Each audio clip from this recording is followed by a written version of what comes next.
Greetings and welcome to the 1-6 Scale Man proudly presents another Monday. Fun Day Monday, I was want to say, with the crew. It's a comic book talk with friends. I'm your host, Leo Rockwell. Please do me a favor, hit that like button. Hit that like button, like the thing right here tells you to do. Hit that bell notification so you're always up to date with everything that's going on. Sorry that we're late. I don't want to be too late because I don't want to get vetoed from my own channel. So I just wanted to basically say that. I don't want people out there to petition to have me vetoed. So definitely sorry for being late. We had a couple things that were, technical things going on, but I'm here. So glad to have you guys here with us. Definitely I'm going to give everybody a shout out for always rocking with me and sticking to the channel through thick and thin. Every time we actually have something, everybody shows up and shows out. So we definitely appreciate you guys and thank you for being here for the #1 comic book show in the land. I'm just saying, I'm throwing it out there, sent to fruition, because soon we will be. Thank you for being here, as always. Before we jump into it, let me just bring in the crew of my ninjas that I'm definitely so happy to have around me. What's going on with y'all, man? What up, family? And I mean that. What's going on, man? Yeah, man. How's everybody doing tonight? So good, Chilling, man. Good, man. I ain't have enough third graders to dunk on today. Bro. They were they got some play that they working on. So Bloomer, there's always tomorrow. There's always tomorrow. There will be tomorrow. Yeah. Always tomorrow. It's only a day away. I'm taking the basketball. Yeah. I'm taking the basketballs out of the bin tomorrow. So somebody's getting it. Hey, I was watching because one of my favorite shows. I'm sorry, Abbott Elementary is funny as fuck, bro. That show is so funny. I watch it every week, bro, and I'm just waiting. At least one episode. For them to give us one realistic episode, bro. I was like, this would be the perfect opportunity to see your ass dunking on 13-year-olds, bro. That's have to. Bill's character. It's gonna happen soon, bro. It's definitely gonna happen, bro. That is funny, man. That is so funny. But anyway, man, what's going on, Vinny? You were sick over the weekend, bro, but you seem to be back and strong, man. Shout out to Amber for taking care of you, man. The den mother was taking care of you, brother. Den mother was on point. I got bronchitis, so if I sound a little under the weather or you see me log off for a second, that's probably to blow my nose or grab a cough drop or cough. So I'll be right back. And man, just trying to fight through it. Busy season. I had a huge client today, huge job today, and I just had to power through. So I'm tired as fuck, but I'm here and got my second win because we're gonna be talking X-Men. So yes, definitely, bro. Bro, when the Comic-Con tickets drop? Is that next month? That I believe in June. Yeah. Okay. But they'll probably give us like a heads up, whatever. So you already know. Yeah, I'm looking forward to it. You already know. Good evening, and gentlemen. Ready to hear that talk tonight. Let's get it. Let's go, bro. Thank you for being here, Cal, as always. Shout out to Cal, bro. Holds me down more than people will ever know. Cal, let me borrow I don't know, man, $500 or something. Bro, I'll pay you back in 7 months. I'm like, Cal. That is oddly specific. He said I'll pay you back in 7 months and 18 days. You count on it. Lumi, make you feel better, Lumi. I'm good for it. Hey, baby, it's me. It's me. You know when they do that, they desperate. When they saying that, they desperate. They down bad. Don't give it to him. Straight up, bro. Straight up. You already know. Lumi, I hope you feel better. I hope you're definitely feeling better. Doubt. She said she wasn't feeling good, so she better, man, for real. He said, "Come put 500 miles, and we got a deal." There you go. Hell no. There you go. Hey, man. It's an interesting thought just to be chilling with him and see how that goes. So if I got some time, I would entertain that. Definitely. You would ride out with him, bro? Yeah, I'd entertain it. Bro, that shit would be funny, bro. Like, just to be in that world, just to see Kyle ride out, bro. That shit would be dope. I would love to see that. Running. 500 miles of running, man. Jedi Kid, what's going on with you, bro? Nothing, man. I just had a chill weekend with the family, bro. My grandbaby came over, hung out with my daughter, and just chilled out, man. Okay. I'm going to address this in the very beginning. right? Uh-oh. Don't move. I'm not moving. Just don't move. I'm not like, moving. Don't move.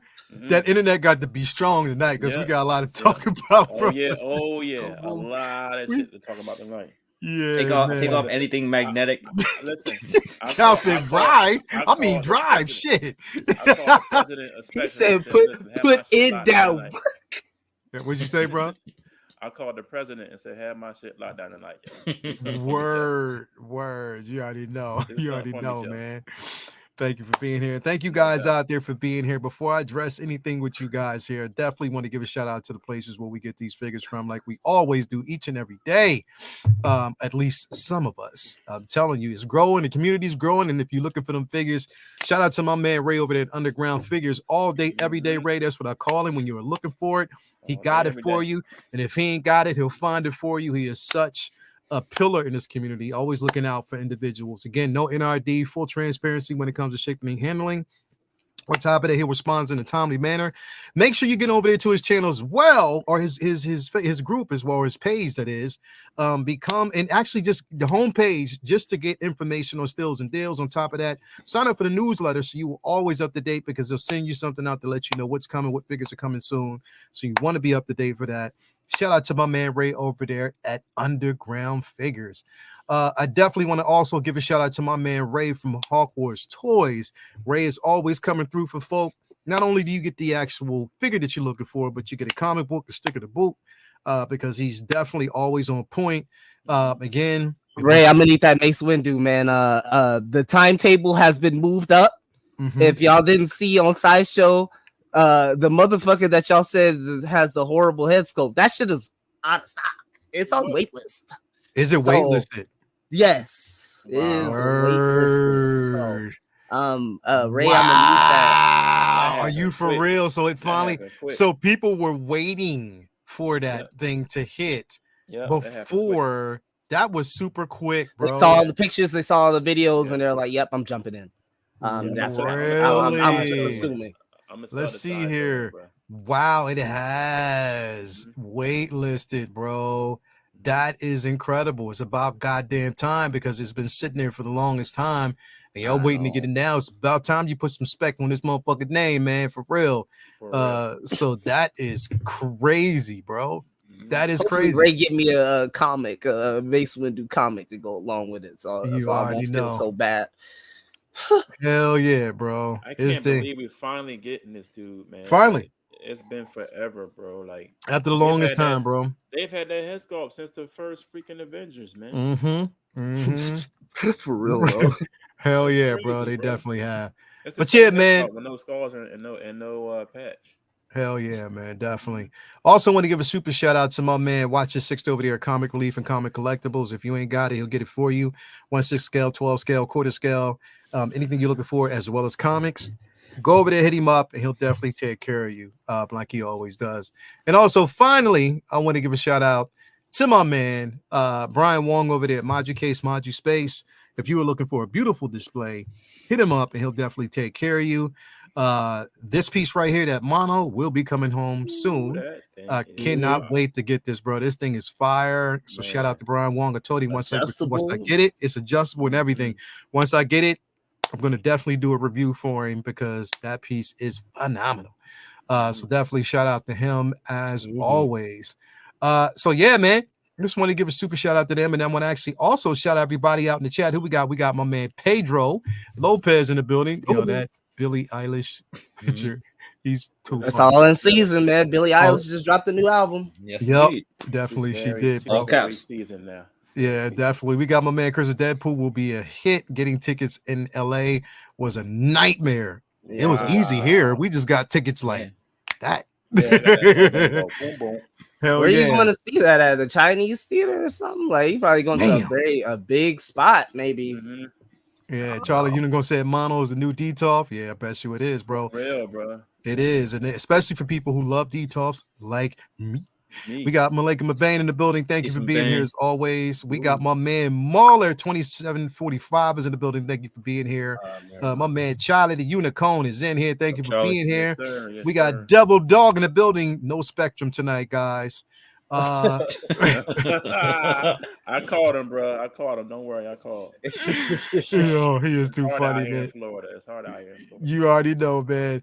We got our Iron Star Killer in the building. Mace is sold out at Underground Figs as well.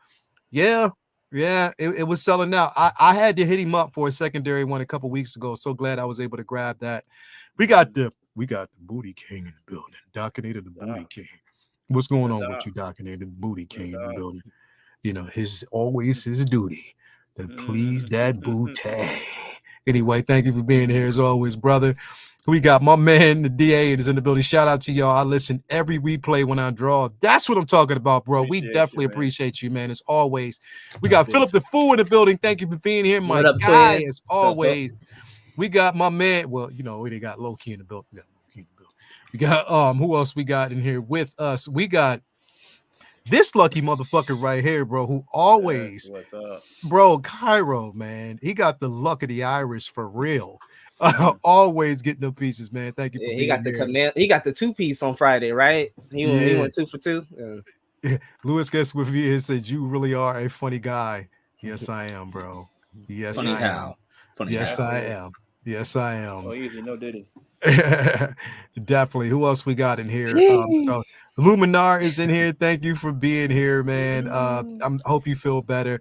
We got the Den Mother in here. Thank you for being here as always, Amber. We got Mark P in the building. My man Mark P is in the building. Thank you for being here, my guy. Let's see here. Who else do we have in the building? Let's see. Blazing Asian is in the building. What's going on with you? Late Bloomer is like Billy Madison at school, blasting little kids with dodgeball. I believe it too. They don't like playing dodgeball. They really don't. They rather play handball at the courts or go play soccer.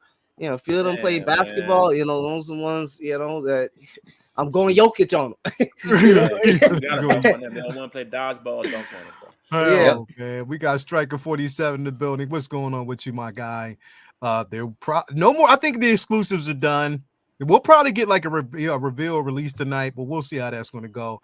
We got Ren's Talent Tino in the building. You know what I mean? Thank you for being here, my brother. Valkyrie Magnus is in the building. Thank you for being here as always.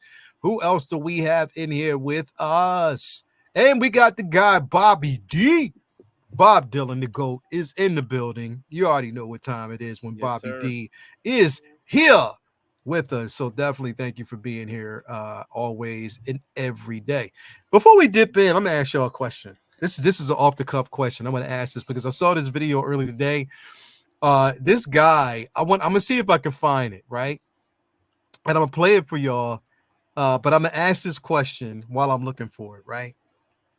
The question is, it's not the Diddy video, is it? No, not the Diddy video. Okay, we ain't gonna go down there. We ain't going that route. We ain't going that. That's a whole other show. That's a whole different show. So we ain't gonna do that. We ain't gonna play this universe with that Diddy shit. Yeah.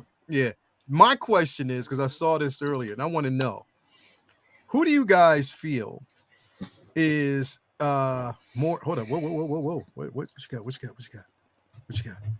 got? Bobby D. What you got? Bobby D. How did you know? Whoa. Bro, wait a minute. How did he know? Point, bro. I didn't even say nothing. Wait a minute. I don't even know what's going on. Did he know what the fuck I was about to bring? I don't even know what's going on yet. How did you know? Let me find out. Wait. He said, I got Wi-Fi to your brain. Wait a minute. Yo, that was weird. Bro. That was some weird shit. I didn't even get it out. How the fuck did he know? I gotta meet this cat. Bobby D.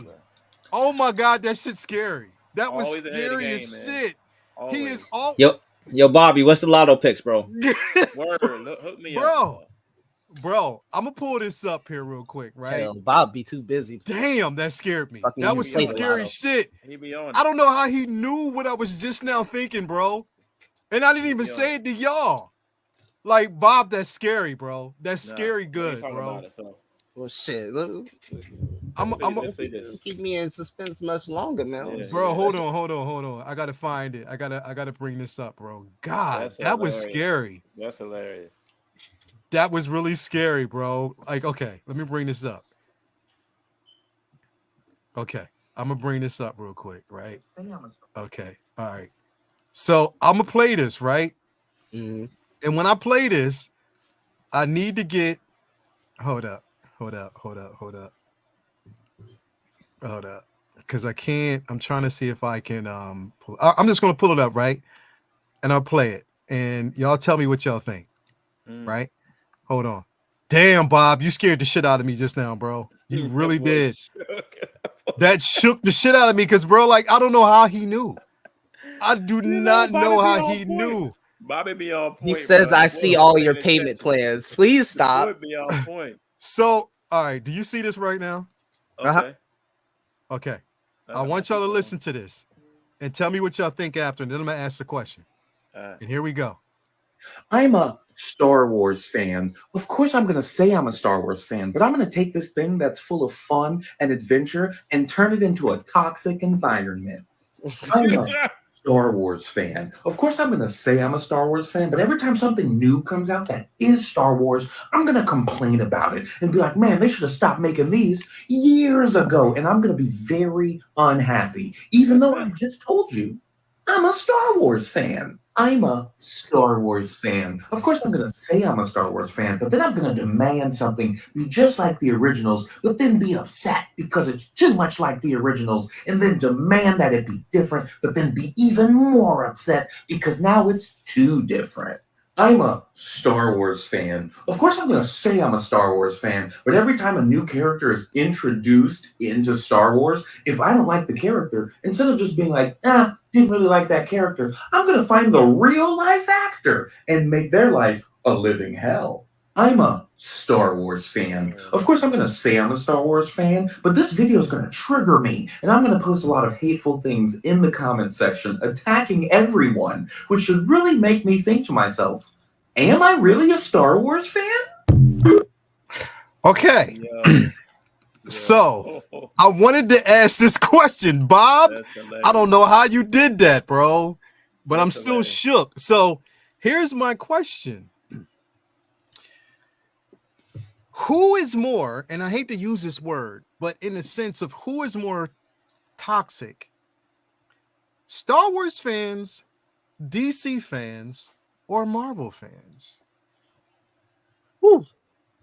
I would have to give it to Star Wars fans. I would have to give it to. Us Spider-Man fans can be toxic, baby. We can run it up Spider-Man wise. So I'm not trying to. I would say, man, Star Wars. I was very toxic when that shit happened with there's so many sayings with Star Wars fans, like, you know, like no one hates Star Wars more than Star Wars fans. Like, there's sayings, you know what I mean? That's how I'd have to go with that. It's I'm nuanced. I'm a huge Star Wars fan, of course, and everything is. Me and Leo have had these. He's heard my gripes for years about, Star Wars now. So I mean, I love Star Wars. I grew up with it, but I don't have to accept or like everything that's out now. I like some of the stuff that's out now, but not everything. Yeah. So it's what it is. So some of what he said was agreeable, and some of it was, opinionated. You know what I'm saying? So I'm on the teeter. Okay. Is what it is. I'm considered toxic because I don't like everything Star Wars too. So I've long made similar arguments that there's a lot of people who, if you complain about something that they like, then you're toxic. You're toxic. Oh yeah. So I feel that it's a nuanced question because I think DC fans probably have complained more, but no one gives DC toxic fans shit because it's generally kind of agreed upon that those films haven't been great. Right. So, Star Wars has been kind of like such a roller coaster that there's absolutely been stuff that even the biggest Star Wars fans have been like, yeah, that's kind of bad. And so I would say in some ways Marvel fans, because in a way, the biggest identifier of what's toxic is people who kind of like go against the grain. and Marvel probably has the biggest, most positive fan base. Like, there's been a lesser amount of objectively bad Marvel stuff, so people bitching about Marvel is usually gets more pushback than people who bitch about Star Wars or DC, because people tend to agree with people who bitch about DC, and some people agree when people bitch about Star Wars, but when people bitch about Marvel, it's a lot of like they're almost, they have a higher, much more bigger fan base of people who hold them more dear because they're the newest thing that was hot. Whereas Star Wars has had 30 years of people pushing back against the prequels and stuff like that for them, so there's definitely understandable people not liking both. But there's toxic fans in everything, and whether it be football. I mean, like, look at any draft day where the biggest fans of that team are mad at their team's picks because they just want it to be good. But there's absolutely toxic fans, and the shitty part is a lot of times Stop it. Some of the criticism is absolutely warranted and valid, and then there's people who just like to bitch and go way too far, like going after actors, etc. Well, I think out of the three, Marvel does have like the least toxic fans, because Marvel. You think Marvel has more toxic fans? No, the least. Okay. Out of the three, because Marvel just got bad in this last phase and a half. It just started like with their downfall, so they have less toxicity than DC and Star Wars. Star Wars definitely has the most, I think, because you got a lot of guys that I don't want to say like myself, but I do like a lot of the stuff that's out now. But guys, we wanted to see Legends come to fruition. You know what I'm saying? Yeah. Like what they made Legends, or oh, we'll throw us all the trash and we'll do our own thing. I'm like, what? Yeah. I waited like freaking 15, 16, 17, 20, 18, 20 years for a Legends movie, and they just threw it in the trash can and made some other bullshit. So guys that grew up in the Jedi era and the Empire Strikes Back era, we wanted that next thought part of Luke's life, to see Mara Jade, to see his kids, and to see Han Solo and Leia's real kids. You know what I'm saying? We never got to see any of that.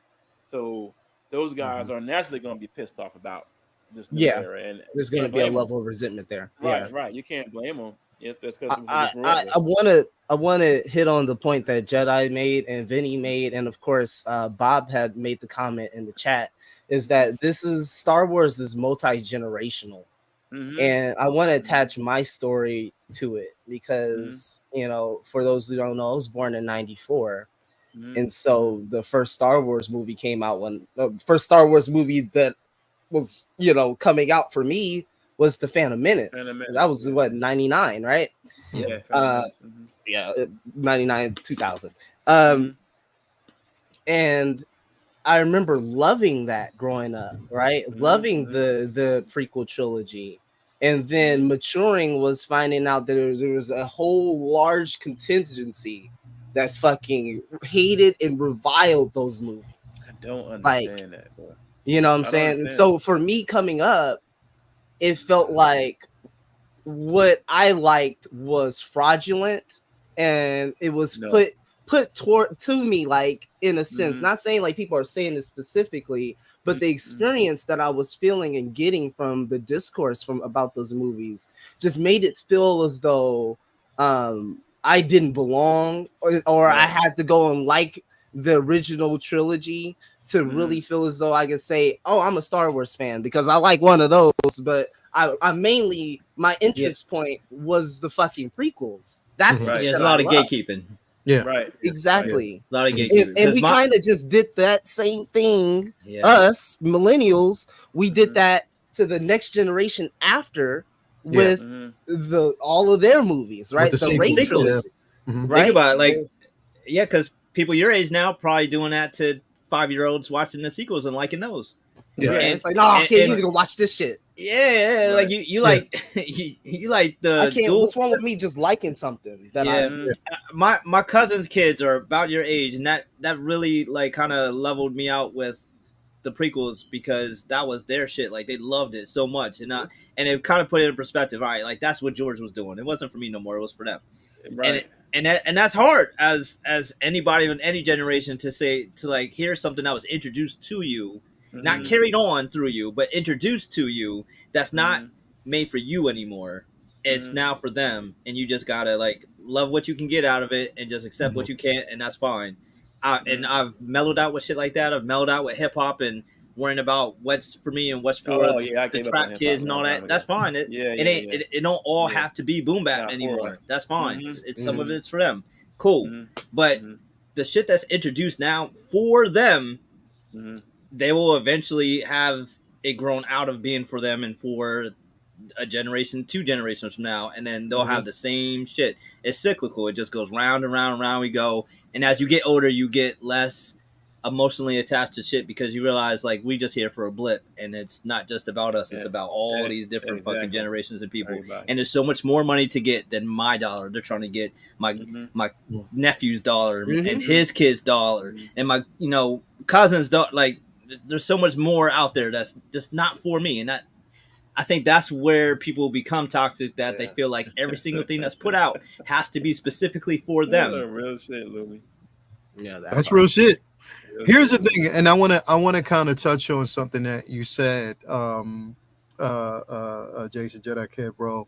You're talking about the legends and what we wanted. Now, there was a problem that a lot of people didn't really know about the agreement that was signed by George Lucas with Disney.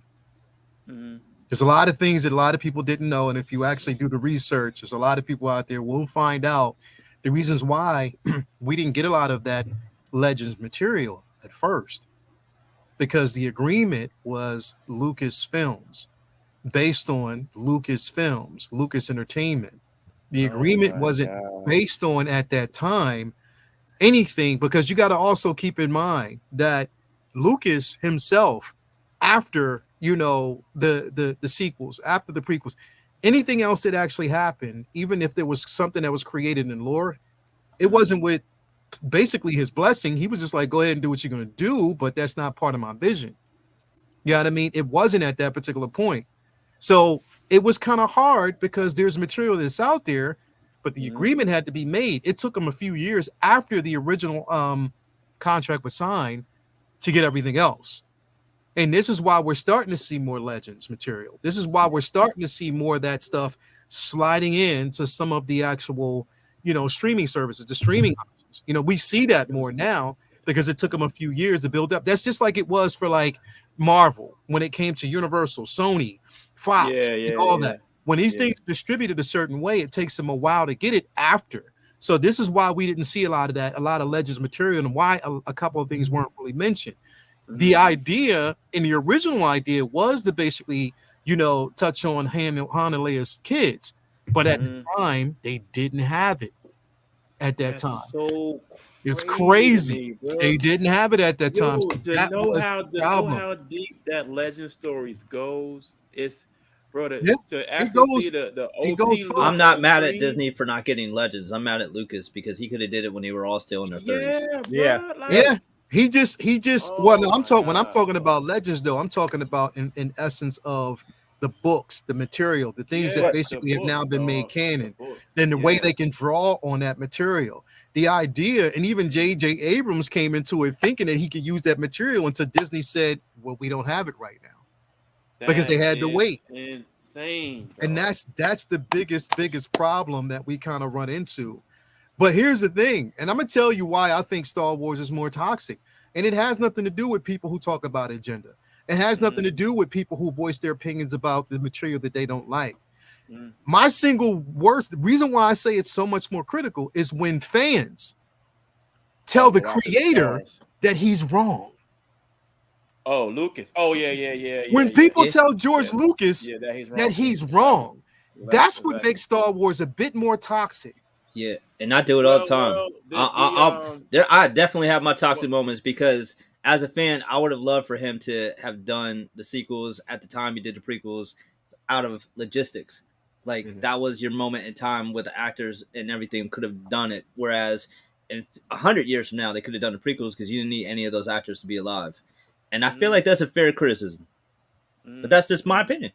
But that's what I'm saying. Like people, and here's the reason why I say that, because we don't know, because again, why he made these films in the order that he made them.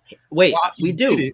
He wanted to make the movies for his kids, and that's fine. No. What I'm saying is, we don't know why originally. Like for instance, we know that. But what I'm saying is, like 4, 5. But he wanted to make movies for his kids. Old heads wanted to see the the Skywalker saga, like with Luke and them, like do the legend shit, not just legend shit, because that was part of his outline from the jump. So it's not just shit that was in the Legends book. That was part of his outline.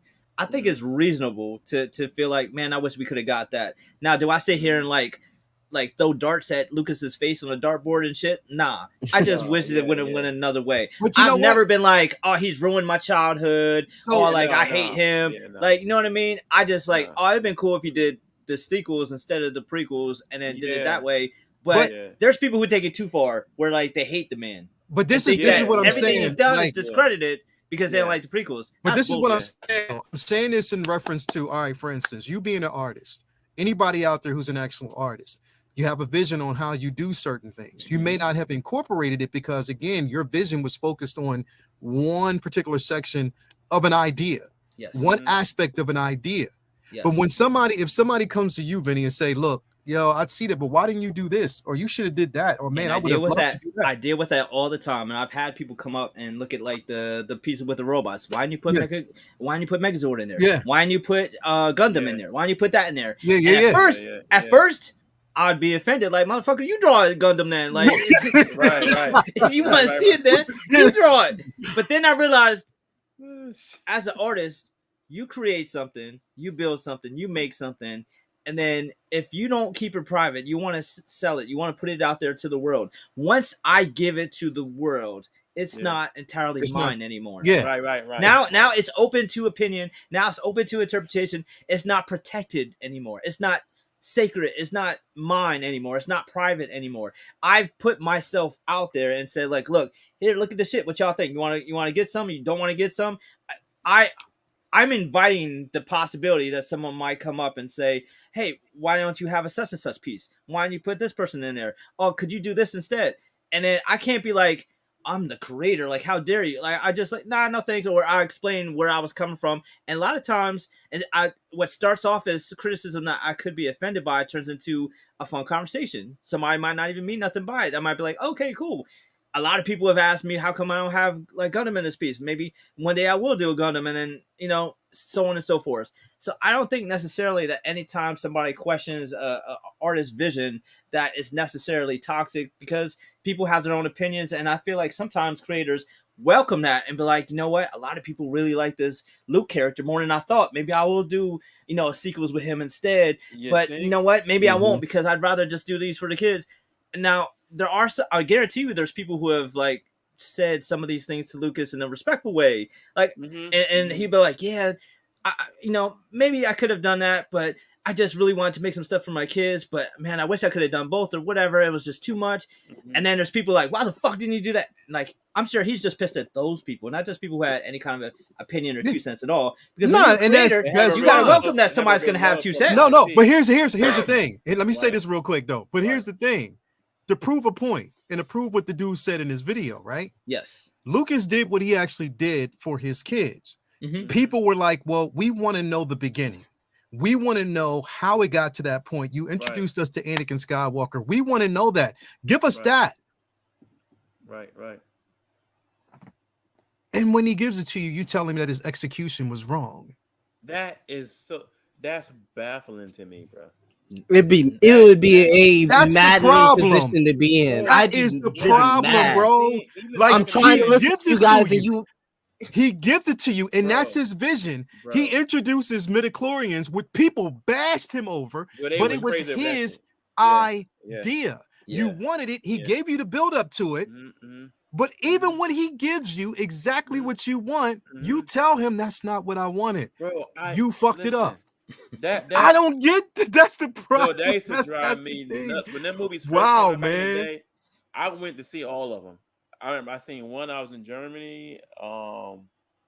God, what's the other one? See, people can have this opinion, but also hate Kanye. Seeing all of them in the theater coming out, true, bro.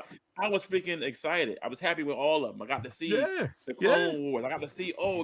They're all clones of freaking Boba Fett's dad. What the hell? You know what I'm saying? Like that shit blew my mind.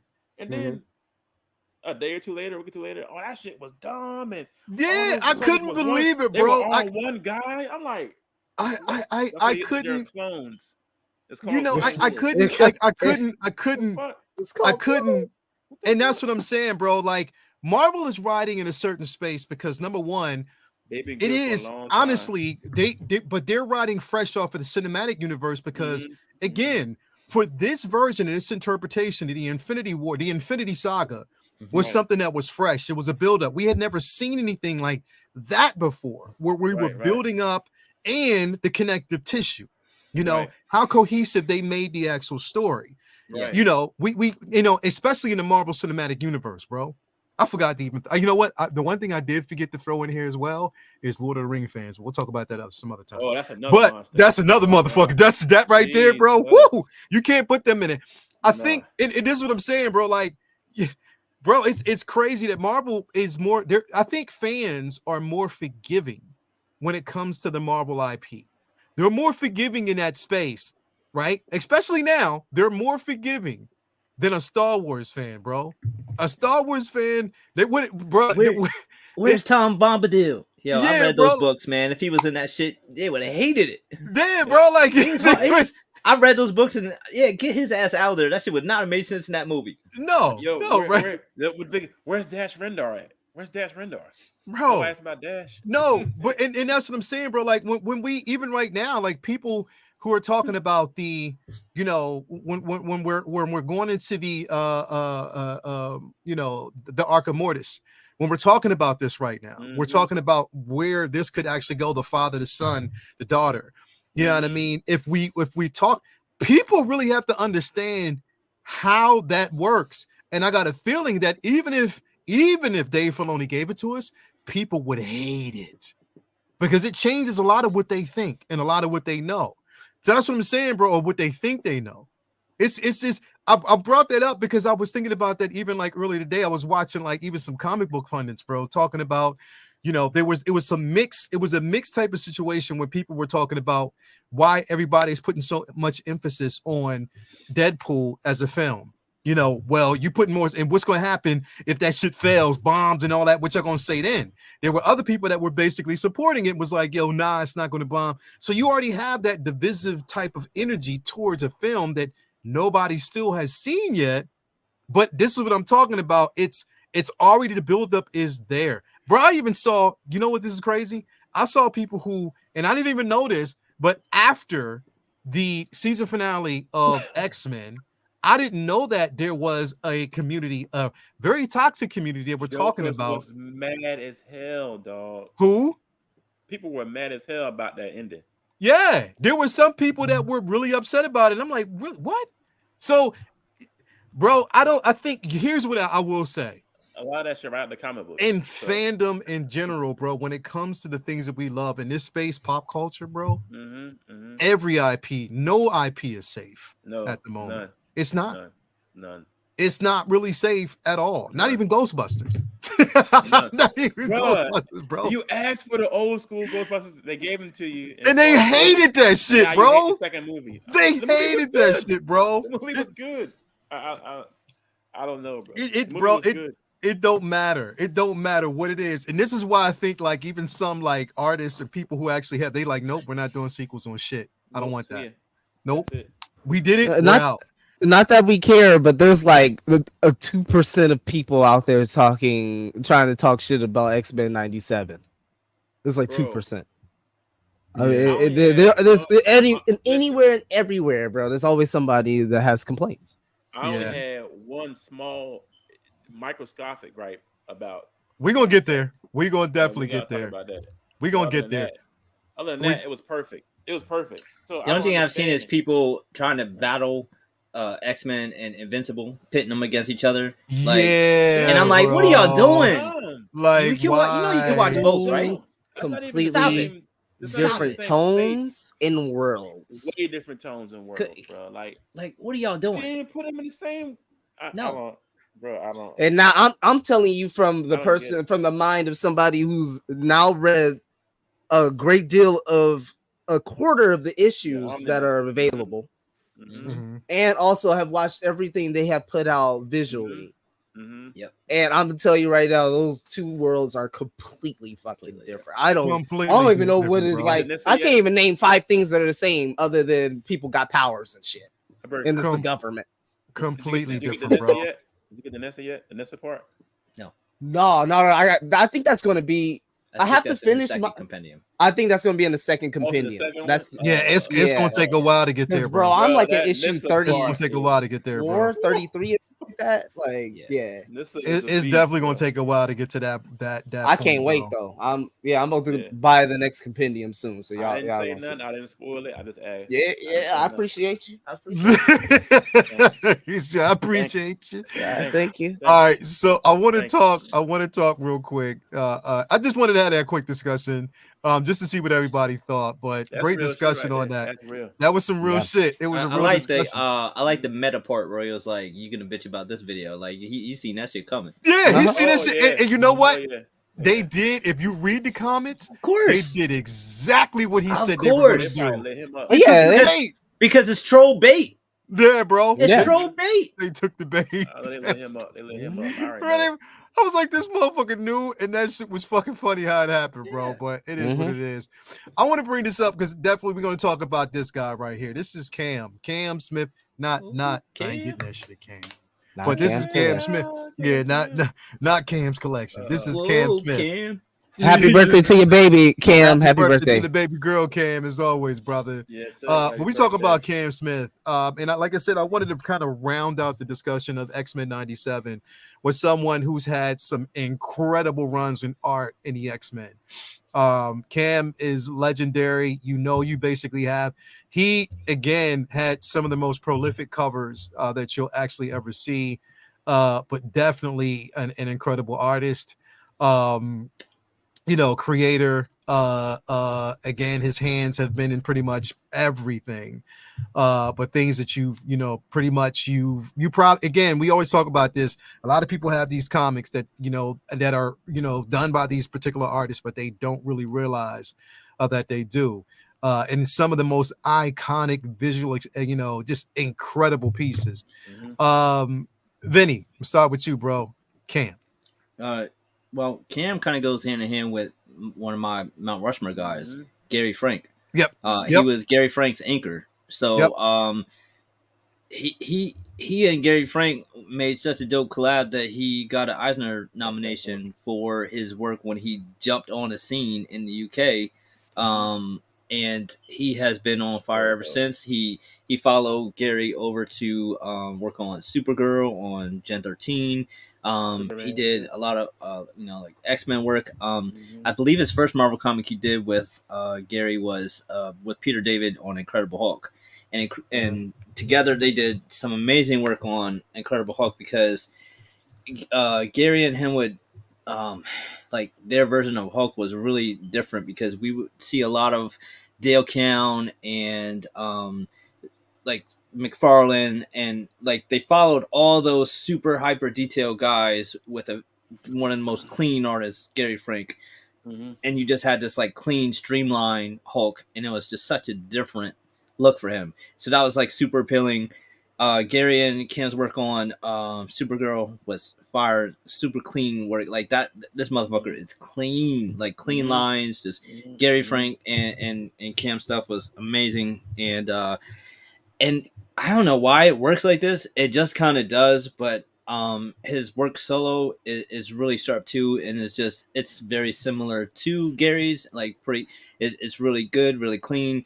It just tends to be the type of guys who kind of work with each other. Just kind of like if you see Scott Williams draw something on his own, it looks very Jim Lee like because that's his anchor. Right? I guess you just kind of develop a similar style, but like I had that book. Wow. Yeah, like his Hulk stuff was fire, man. It was, and I never seen really anybody draw Hulk so straight, just really, like really, that. just like real smooth, real clean. Not a lot of like, you would always see everybody draw Hulk with like a lot of just shattered wood and rubble and everything everywhere, and he always kind of drew him just more like more like a big bodybuilder as opposed to a monster. Like he had like he looked like somebody who could, you know, like hit the little hit, the smooth crew cut. Yeah, like he looked like somebody who could like you know, be seen out in public. You know what I mean? He didn't look, like he looked like not like quite the Professor Hulk, but like he looked like he could, you know, walk amongst the people and not, you know, scare everybody. Smash a car or something. He was he was the smooth cut. He was the smooth version of Hulk. He was chill. Like they had definitely a totally different style and look to him. That was Hulk want sandwich. Exactly. Like look at that. That's so such a different version of Hulk than like you seen back in the day with McFarlane, where he was just like Frankenstein's monster, where it was just grotesque. It was you know, just more of a streamline. I mean, gave him the beater, just had him out there, just you know, he was presentable. He was like, you know, you could put him out and, you know, like in front, and all it, like kind of you could put them all in front of the store. Yeah, you could put them all in the front of the store. Yeah, man, his stuff is fire. Like he had, you know, Eisner Award for his work, man. Like him and because Gary Frank's my guy, so like he you know, he worked with him a lot, and he did a lot of stuff on his own. I believe I can't remember the last thing that I've seen him do. I think it's been a minute. He might be working on a project that I'm not current on, but what was his like years of like major years of activity? Like his break-in was probably like late, I'd say probably like what, late 90s. It was like his break-in started actually in, what was it, the right after, I think it was like right after 92, 93, going into like it also with the Onslaught series as well. But didn't he do the first Professor Hulk, that first run, right? When he looked like this, because he had the white tank and the purple pants. So when he was Professor Hulk, he took over Hulk's body, the mind. Bruce was. Yeah, but I think the last thing they have as him published was 2010. So so it's been a minute. Like it's been a minute since he's been active. I'm not sure if it's just because he's doing indie work, but I knew it's been a minute since I seen his stuff. So he's done a lot of stuff that I'm sure you probably have seen or, you know, read. But yeah, he did Gen 13 with Gary too, and 13, like Leo said, like a lot of X-Men stuff with Fabian. I always butcher my man's last name, Nasizo, however you say his last name. And yeah, man, like, you know, he's dope. He's brought it like a, you know, unique style to the game for sure. Yeah, definitely. He's been, you know, again, like, you know, one of like the most iconic books that he actually did was X-Men After the Apocalypse, Age of Apocalypse. He had a dope run on the X-Men side, on the X-Men books itself, but on the X-Men book was incredible. Just his penmanship and artwork on that, like how he used to draw the eyes of that crazy comic book was incredible, bro. But definitely extremely iconic. He did X-Men Prime.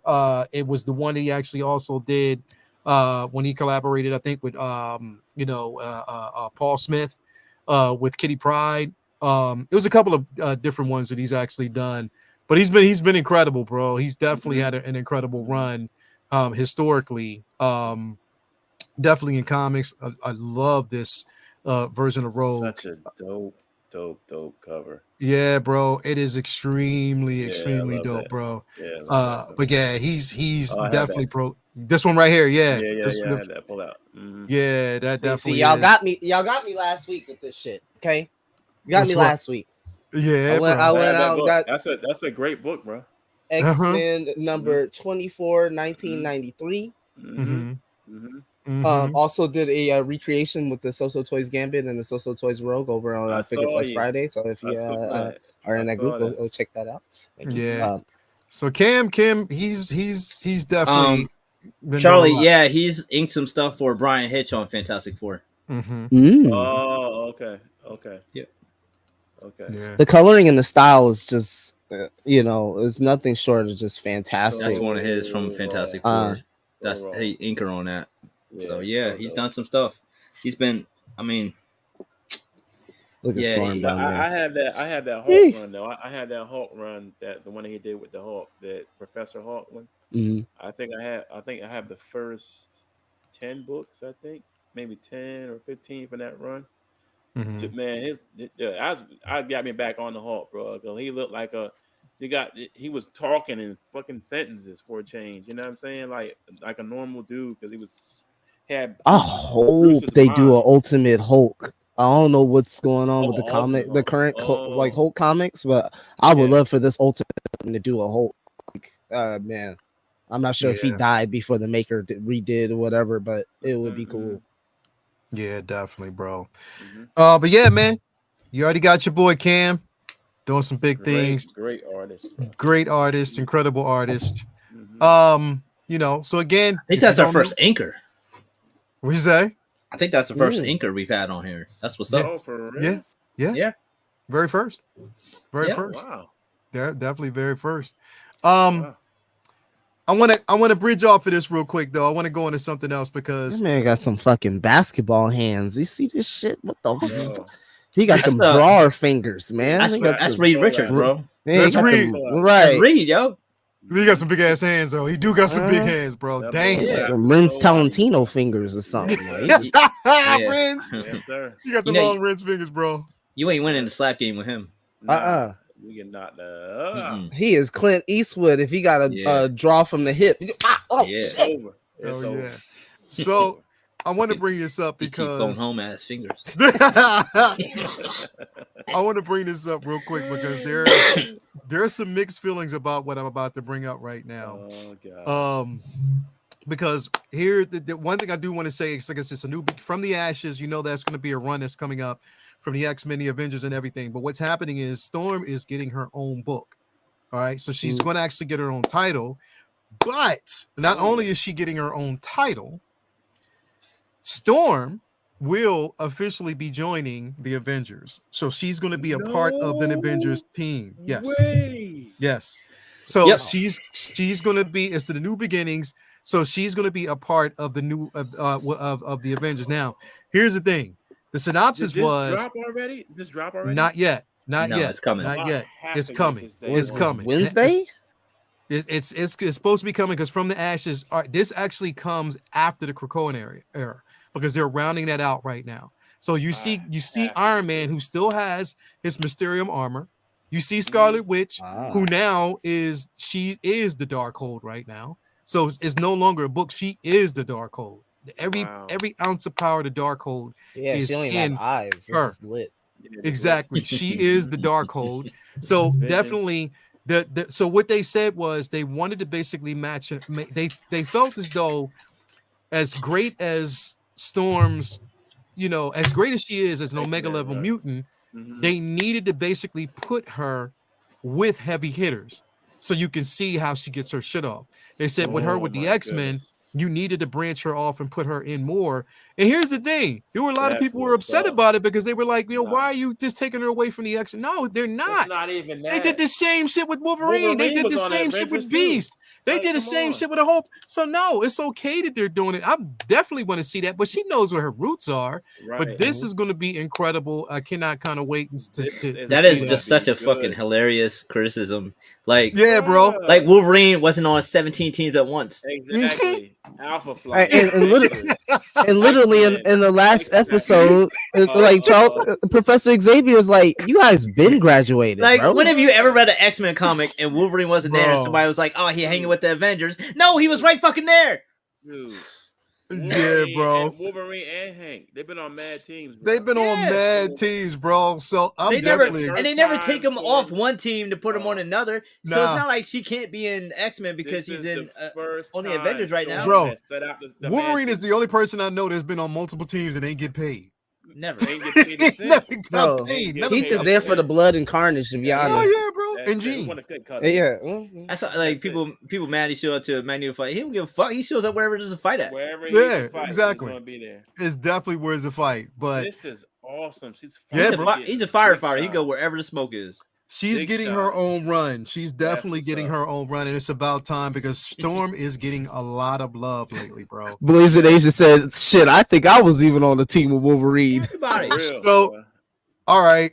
So I brought this up. I wanted to bring this up because I want to talk about something, man. And I want to know how I want to know how y'all feel about this, and if this is going to be something that y'all can see, because this is the rumor. These are talks. I always get scared when you do this. I mean, it can't be worse than Mila Kunis as the thing. So bring it. So, but check this out. Yeah. So talks have been made.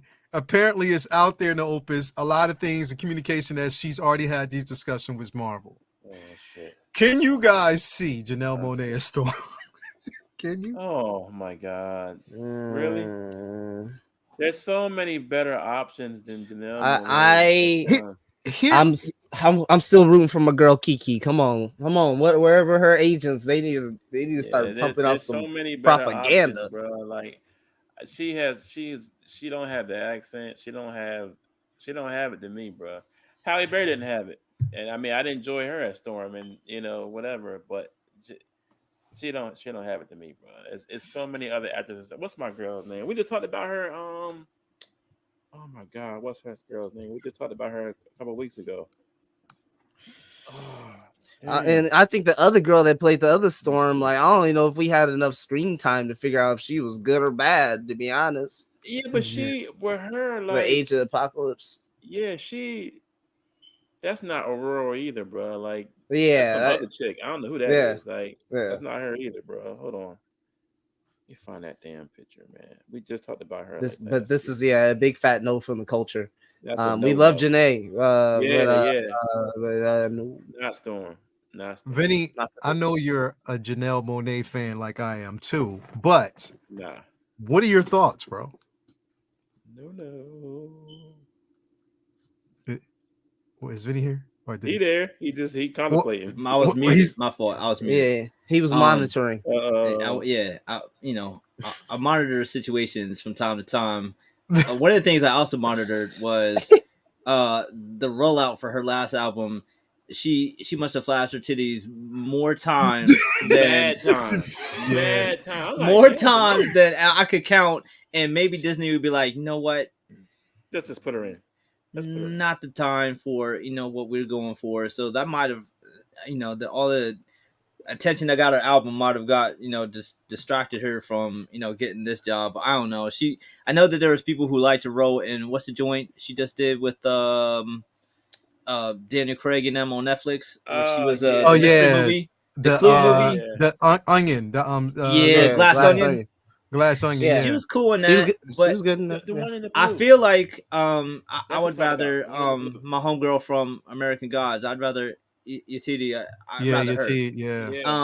She. I just feel like I would rather somebody just I don't know who just like what we've all wanted for many years. Somebody African that's gonna come out there with accent and just be unknown and be someone who's just known as Storm, not somebody who's going like I don't know. It just doesn't seem like a good fit. I'm not, and that's nothing against Janelle because I love me some Janelle. Like she's incredible, but I just don't know that that's something as too similar to the other, as too similar to the Halle Berry type of casting, to the all the other people that they pick for Storm. They keep going for somebody who's like.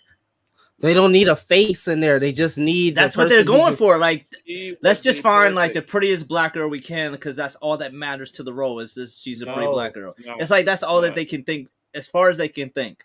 It's like that's not what. Like Kiki Palmer, bro. Kiki Lane. Christopher. Like that's not what makes Storm Storm. It's not like she's just the pretty black girl on the X-Men. Like she's so much fucking more. Right. Yeah. Now y'all know who this is, right? You know who she played from Titans. From Titans, yeah. She played Star. I don't think she's right either. Yeah. No. Here's the thing, bro, because I've always and I stick by this, and I've been saying this, for a while. If I can find her, let me see. Damn it! Where is this picture? You know what? Just tell Cougar to go find somebody. We'll be all right. That's it. Well, he's apparently. So this is what I'm saying because look how many women like he found for that film. Like he found so many, like he broke so many actresses to the world in that film. Like tell him just go find somebody to be perfect for Storm. That's it. Cause shit, even the Queen made a dope Storm. Like she had her hair and everything. If Angela Bassett, bro, was not in Black Panther, bro, she would have been the perfect Storm. No, they would have wanted somebody younger. She should have had it over Halle Berry. They're definitely going for somebody. If back in her heyday, she would have been, because that's everybody typecast her as Storm. Like they wanted her to be Storm back in the day, and we never got that. Like it was a missed opportunity, but Marvel wasn't at its heights as it is right now. Cinematic. I want to see the casting process of Storm for the first singular movie. I want to know who got called out. I would love to see that. I think I saw some footage of, or some pictures of, man, what was it? It was a certain role that was super big, and it was so many actors that came out. I cannot find. I can't remember what film it was, but it's a very popular film. But I saw a lot of images of actors that didn't make the film, weren't in the film at all, but auditioned. And I just want to know that pool. I feel like Angela Bassett probably auditioned for it. Did she ever say anything about that? Ever speak on it? Not that I know of, but she would have been perfect. She was perfect. She had the accent. She could do the accent and everything, bro. And had that kind of strong delivery. She had that look too. Yeah. You gotta be. That's the other thing with Janelle. Like, I mean, she did okay in that movie, but you gotta be regal as fuck if you're gonna be Storm. Like, bro. When you speak, no matter what you say, Storm, like you stop and listen to Storm, because it sounds like she's preaching every time she fucking opened her mouth. Her voice isn't. I wouldn't categorize. Maybe you would, but I wouldn't categorize it as a deep voice. It's more of a commanding voice. That's fucking Storm, there. That's fucking Storm all day, bro. Like, why are we still talking about this? American Gods came out. That shit came out 7 years ago? Yeah, bro. She did perfect. She's Storm, bro. I've been saying this for the longest fucking time, bro.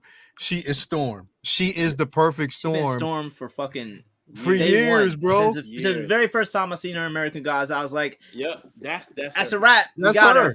It's a wrap. She's the perfect Storm, bro. With white hair, yeah, bro. I fan cast her a couple years back, and she shared it. Yeah. Like I literally fan cast her a couple years back, and she shared the photo. That's because I've been pushing for her to be Storm, and she has bro. She's for anybody who hasn't seen American Gods, she is powerful, bro. Yeah. She is powerful in the role. Yeah. So why she doesn't get that role, I don't know, but bro, she is powerful. She has always been my pick for Storm. You know what I mean? Yep. So I don't know. They don't misstep on it. Yo, if they go with Janelle, that's just as bad as the Halle Berry pick back in the day. I'm sorry.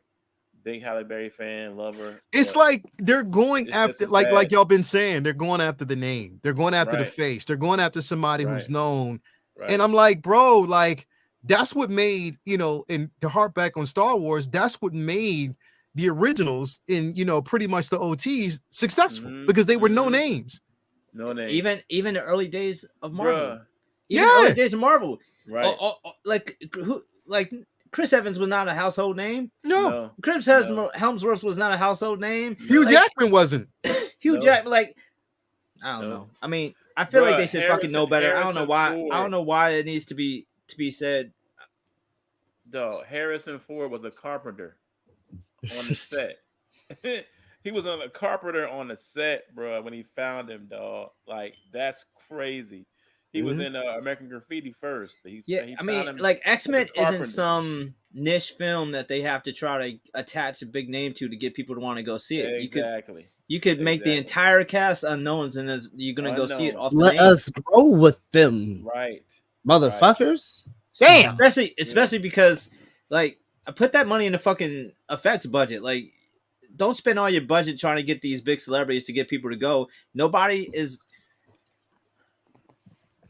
There's not any like Janelle Monáe fans are like, oh, I wasn't gonna go see X-Men, but now she's in it, so I'm gonna go. Like that's not how I think that they think that that's how shit works, and I don't think that's how it works. They continue to think that's how it works, bro. And chances, and that's what I'm saying. Like, stop reaching out for audience that don't give a shit about this. Nope. That's the thing. If you know the lore, and if you basically, and I'm hoping, if you're saying that you want to revamp and stay true to source or stay true to what's there and give the fans, I'm sorry, I love Janelle Monáe, but she's not it. That's not it. She's not it.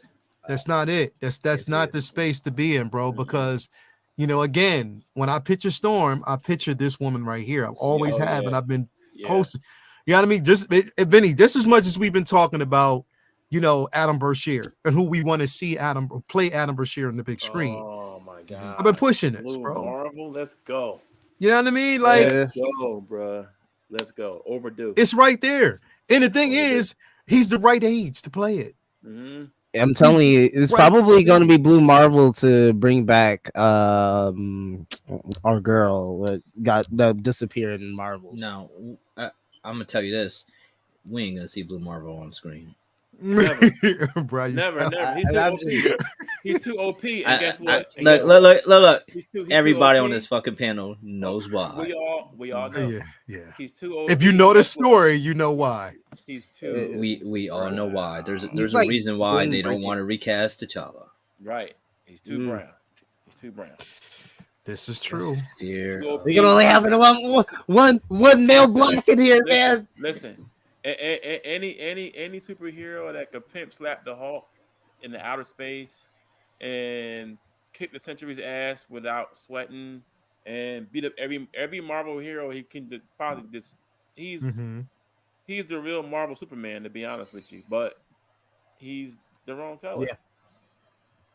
Yeah, we're definitely not. Yeah, we're never getting Marvel. As much as we would want to see him on screen. Even if we did get him on screen, right? He would be like they dumb him down. It would be like some Warlock shit. Right. I was just about to say, do you want to see him get the Warlock treatment? Right. He get the Warlock treatment. Right. I know he right there, like he like my boy Finn. He like, you not finna Disney Plus me. Listen. They killed T'Challa off, my dude. Gone. So I mean, Blue Marvel is like a million times. Like it's just, I don't know, bro. Can't have that. It's frustrating, dog. They can't handle it. It's the OP. Yeah, man. The OP. They can't handle it. So, right there, bro. It's what it is. It's right there. It's right in front of your face. Look at that. It's right there, bro. It's fuck right there. Yeah, bro. It's right in front of your face, bro. Like there's so many different iterations. It's so many different things that are in photos out there telling you that this is the right person for the job. Like you got AI now, like you can easily just like, let me grab a picture of this. Yeah, bro. It's Charlie is right. She's like on the Janelle's like 40. So it's like I don't know why would they want to do that. Like she's not gonna be able to. Well, black don't crack, but you don't want to start with a 40-year-old person in a multi-year journey. They'd be 50 or 55 by then. Especially if you eventually want to have her and T'Challa together, because all right, so the child, at this point is got to be like around maybe 10 or 11. So like if by the time they would get there, have him in another film. Even maybe like 5-6 years from now, they might have him as a teenager, 17 or something like that.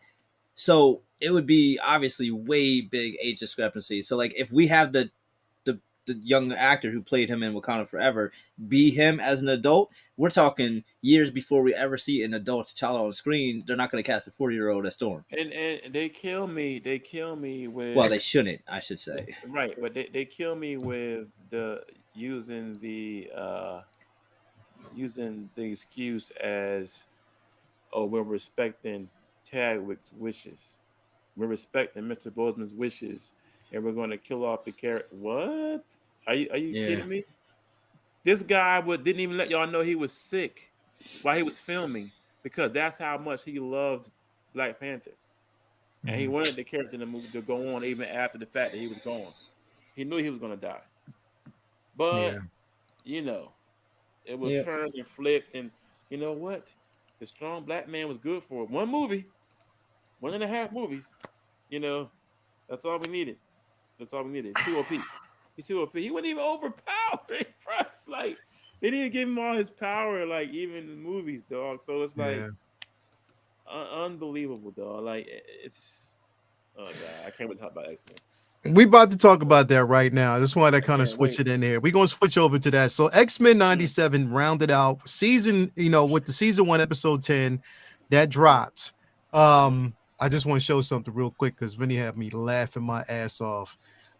Vinny, if you know, you know. That's you had me Wow, laughing my ass off. y'all ain't no good, bro. Y'all boys ain't no good at Was all, I wrong? dog. Was I wrong? Bro, Vinny, dog, Vinny, bro. Why you going there, bro? Come on, bro. Like, come on. it's been Oh, it's been tranquil. Don't do oh, that. Don't do that, bro. oh, that's Why? Cause crazy. the man got slapped. He got slapped through a window like a rag He, dog. he got he got Oh ragdolled through a man, window. he Hmm. got rag dog. Boy, He I'm didn't hear like, he didn't hear that coming. damn. Bro. So episode listen. So I'm Oh gonna say shit. this, and I want to Y'all ain't no good. Y'all ain't no I want to good, say bro. listen. I want to say this. I want to Y'all say this. I savages, definitely boy. want to say this right off the rip. Um, Damn, that was funny. this and I stand on game, bro. I definitely stand on business when I say that this was some of the best material from the MCU or from Oh, this period, period. period. Yeah, And I'm period. standing on business on that. Mhm, So when I mhm, say it, I mean it from my mhm, standpoint and from my mhm, point of view. Some of mhm. the dopest shit I've ever seen Dopest, and bro. some of the best shit that I've ever seen. Mhm, Why I say that is because I am an X-Men fan, mhm, boy. mhm, I yeah, breathe, I live and exist in this world. I mhm, love these characters. mhm. And this show gave me every single thing that I have ever wanted. Everything that I Everything, have ever wanted. right? So it's okay for people to say this is some of the best material that they've ever seen or been given by the MCU. It It's is. okay for you to say that It and to is. stand on that if you feel that way. And if you Mhm, don't, it's okay about that as well. mhm, But don't mhm. crush everybody else's dreams because Carrie got smacked through a window. But I mean, Yeah, it just happens that way, bro. Like yeah, shit always. yeah. Anyway, I gotta make this. I gotta say this Not real quick. mine. All right, we talked about it off camera. I know I you couldn't wait to loved. say this shit. I gotta do it. I gotta do it. We I, loved the show. I loved it. Loved every aspect of it.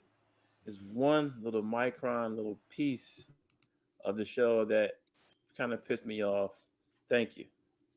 When they showed T'Chaka. So even in the cartoon, you guys are shunning T'Challa away, putting him in your back pocket, not showing him at all, or having him be too young to be here. But all the other heroes are here. They're all of age that are that were in the same universe with T'Challa or Chadwick Boseman's character T'Challa. So it's like you still won't bring him back in no aspect. And Black Panther is just like Superman. If the actor dies that plays Superman, that don't mean that they're gonna stop making his movies. They're gonna keep making this movie with the same character. They're not gonna have Supergirl take over and Superman just be dead, dead, dead forever. Or Batman, the guy that played Batman, any of the guys that played Batman, they die. You see, it's been 20 Batmans, it's been 100 Supermans, it's been But I don't know how many mhm. freaking Supergirls. It's only been one Black Panther. Let me ask you this question though, and I gotta play Just devil's fix advocate, that for bro. me, because me and my man Thomas was discussing that I, I over the I gotta weekend. play. I gotta play sort of like devil's advocate slightly, I just a hear little you. bit, just a I hear little you. bit. I hear you. I hear you. This is That X-Men part pissed me off. 97, right? Yes, sir. So it's X-Men 97, which means that according to this and how they're playing it in my eyes and the I way got I something for see you. it, But go ahead. the way I see it slightly is Mm-hmm. this X-Men 97. So Mm-hmm. leading up to what we know now, 2024, what we've gotten with, the cinematic universe and how they've built this character up. I mean, I don't know. I see where you're going, but bro, that would mean that everybody in here would be all the other characters just, in his. You know what I mean? That would be like Captain America and Iron Man. They were there. They weren't right. But it made. But here's the thing, though. It made sense for Cap because of his age, right? So it does make sense for Cap. We saw Tony Stark, but we didn't see his face. I don't know what the situation is. What I'm saying is we know it's him, but we don't know directly what version it is. I'm not saying it's not him. I'm just saying, I'm just playing slightly devil's advocate because they're saying that this is his dad, T'Chaka, right? Right. It's not T'Challa. We didn't get T'Challa in the cinematic universe until later, right? So was that Balin Jack Murdoch? Was that again? So was that Balin Jack Murdoch that was Daredevil? I mean, they're all the same. I'm not listen. You know what I mean? I'm not. Exactly. I'm just saying. I'm not saying that you're wrong, but I'm just saying, playing devil's advocate. Do you think that's what? And now, mind you, we're all saying this also knowing that Coogler just signed a deal, and it was, and it's not a rumor. It's true. No, it's Black Panther 3. That he's doing Black Panther 3. Yeah. And I have a strange feeling that he's going to bring T'Challa back in that film. I have a feeling he is. Not the son, the OG T'Challa. We don't know yet. I don't know. I can't say what he's going to do. I have no idea. But I'm just saying it's a possibility. But when when I look at it from this aspect, I'm just playing devil's advocate. Mm-hmm. Maybe they were going that route. I'm not saying that they are, but maybe they're going that route. Tying together all those 90 shows, and in those 90 shows, Black Panther T'Challa was around. He was. Okay, and he could be. But this is what I'm saying though, too, right? So it could just be that they don't want to be the first show, aside from What If, to go down that road, and they just decided. Hell, if I don't even know if them Negroes won't touch him after all that. But look at this though. Even in the original, back in the day, X-Men cartoons, T'Challa was there. It wasn't T'Chaka. T'Challa was the king. And he had the cape. We had the cape with the same collar. Thing, with the collar. T'Challa was there. So now in the same universe now, only 6 years after, or a couple of months after Xavier, had went away, thinking he's dead, whatever. T'Challa was still king. Yep. So now all of a sudden, because you only made when he died, that was it. Now you got T'Chaka again. Come on, bro. But here's the thing. So, and again, I'm not saying that you're wrong, but this is how I'm looking at it, because what they're trying to do, and what we know they're trying to do, is tie up loose ends as much as they can. However they do it, they're trying to. Now, remember, in Captain Marvel, we got this universe, but it was a different universe from what we saw.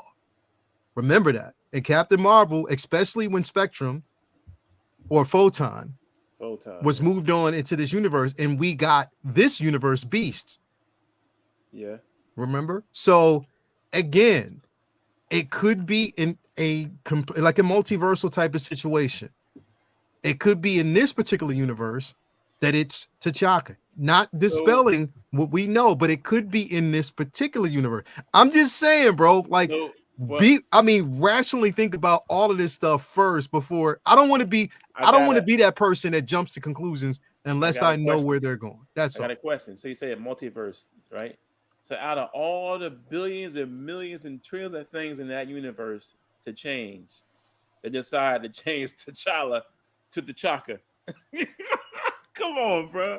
Come on, Marvel. You really think that we didn't watch X-Men back in the day? I think that T'Challa? He even said it. I think Chadwick is such a indelible mark on the people at Marvel Studios, and I think his passing really affected them in their decision making going into Black Panther 2. Because there were a lot of melanated folks, black folks that were vying for them to just recast the character, and we can move on, and we can celebrate him. And I truly thoroughly agree with that point of view, right? As well. And I'm just pontificating, if you will, in terms of why I think they're very sensitive in terms of the T'Challa version of Black Panther. And I think that death really had affected them in their decision making. And we hear a lot about how they even the actors, the cast, the producers, all of that stuff, all of those people had a hard time moving forward into Black Panther 2. That's why that shit was basically a funeral. And like what's been said already, there's a lot of actors who publicly said they will not accept the role if given to them. They won't. See, I get it's not, and it's not to say that there isn't someone who will. There isn't this, and this is why I'm reserved about the topic, because again, I have to wait. It's a sensitive issue because obviously, as a it is like a human being, and as thinking outside the box of this medium that we love, that like that was a person that these people had to work with, and it hits them in a different way, and then the other side of the coin is that like it still is an IP that you're taking an important representative character, maybe one of the most important representative characters, away from an entire people because of an actor who probably wouldn't have wanted you to do that in the first place. Exactly. And what he means to people is so much. As much as I loved and appreciated and watching Chadwick work, and how much of a blessing he was to like humankind. Forget Hollywood. I feel like in some ways, what the IP represents is also very important. So I don't want. I don't agree sometimes with the decision to sacrifice one for the other. Like I wouldn't.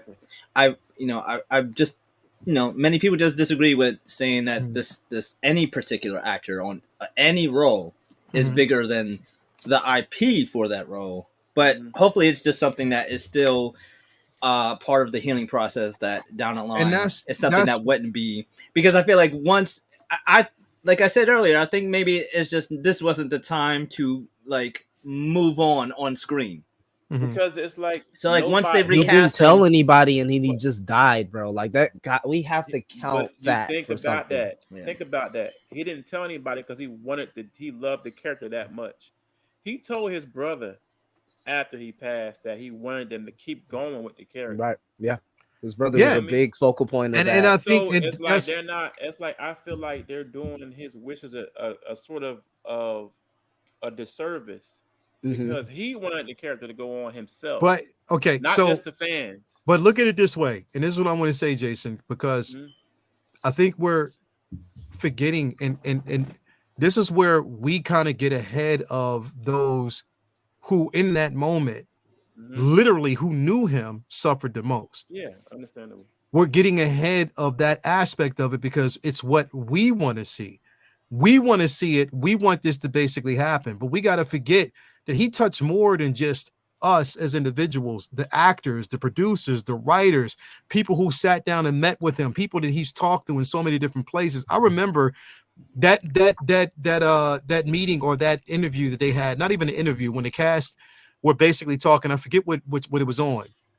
And I wondered why at this moment he was talking about these two kids and how he met the kids at this. You remember that, bro? Herbertus, and how he met them. And how, he had just talked to him and stuff like that. He got news and wind that they basically passed away. No one, and we felt it because I knew that, again, for little kids touching, that would touch him in a space because it's children who look up to that character. But then also now thinking about it, knowing that he's carried the same disease and that he's dealing with cancer as well. Yeah. That hits home because people that, so again, dealing with the simple fact that, yes, I know. And you're absolutely right. William Hurt, he passed away. They replaced him with General Ross, Ross, with Harrison Ford. Okay. Yes, we get that. Right. And that's completely understandable where you sit. But I don't think that character, and it's odd to say, I don't think that particular character touched the world on such a platform as Chadwick did as Black Panther. So it hit home a totally different way. So what I think they're doing, and honestly, I was when we got the news that Chadwick was beside myself, man, was doing. I mean, that was crazy. But when we got the news recently that Ryan Coogler's doing 3, I think what they did was they wanted to use 3 as a vehicle to heal. I mean, 2 as a vehicle to heal and give it some space and time for people to mourn and get over that.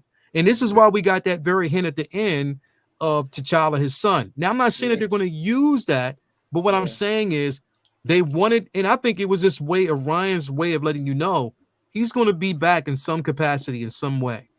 We just got to wait and see. So I know what we want, and I get it, and I get the argument. I completely understand it because I want the same thing. But I would be remiss if I didn't actually think about everybody else that was involved, including his wife, bro. Yeah. I just think that's just such a large point of effect, a wide range of people that he affected. I mean, we're talking like cameramen that he probably talked to. Chadwick is just that type of guy. I'm not going to discount him. And just like, I'm not saying that's what you're doing. I'm just saying, and just in general, like that was such a huge loss for all of us that love Black Panther, that love the character, that love the MCU, or that were into this world. That I just think that affected them, and that's why they strategically went that way. Was it the right way? We'll debate that to the end of our dying breath. And shit, I disagree on a lot of those moves they made, because part of it was I can't go watch Black Panther 2. I can't. It's gonna be tears again. I'm not. It's who records a funeral? Yeah, you know what I mean. It's not super. You don't plug that in to feel good to have background noise on, just like zone out and watch. It's not very rewatchable because it's so traumatic. I've only watched it probably about 3 times, and because of how traumatic it was. But and it's tough because it's hard watching. Like, we finally got Namor, and we don't get to see him fight T'Challa. It's tough, bro. That's really tough. That was like, I mean, that's the most. That's the most like on-site rivalry in the past damn near 5-10 years, and it got altered. It's just the landscape. I guess the landscape cinema-wide, with the amount of characters that we have, you know what I mean, that are for us. There's only so much time in the day, Blazing. That's it. All right. So I don't want to deviate too far away from what we're here to talk about. And definitely we are here to talk about X-Men 97. Overall, I think that this show hit so different. It hit so different, and it was perfectly crafted. I think that the way they used Morph, the way they basically emphasized Storm as being an Omega level mutant, seeing that struggle between Jean Grey Scott and their son, seeing that struggle between, and then going back to the classic suit of Rogue. You know what I mean? Bro, that moment at the diner. Yeah, bro. That hit hard. Oh, I'm glad. Oh man, like y'all want to talk about live stream? I ain't trying to be on a live stream crying in front of everybody. Fuck that. Yeah, bro. I wasn't gonna do that. I wasn't gonna do that, bro. But you gotta look at Morph. Morph is Omega level, bro. I don't care what nobody say, dog. Man, you let Scott look at his son with his own, like, that's some Vader shit. Let me look at you with my own eyes. With my own eyes, come on, bro. man. Right. Dude. Yeah. Woo! They took the shit off at the end. It was like, all right, you're gonna get these full optic glass. Like, come on, man. I'm gonna show you. Yeah, bro. Yeah. Look, we say a lot of times, we get a lot of flack from, we talk about toxic fans, and we talk about nerds and geeks and all the shit that we love so much and passion so much. Sometimes it spills out into and there's some in the backs and forths all the time, criticism and when is it toxic and when is it justified and this, that, and the third. Every comic book reader that's ever watched a comic book film has probably said something like, in the books, and a lot of times we'll watch something that's heavily changed and gripe or complain. And there's a reason why we complain. It's because we know deep down in our hearts that this show was possible. That when you actually gave a shit about what came before, what was written before, what was felt, drawn, and presented before, if you take that, tweak it, and just alter it and bring it to the screen, how much magic that we read and absorbed can be brought to the world in such a beautiful way by it being on screen. Like, we all knew that something like this was possible if you gave a shit about the source material. And that's what they did.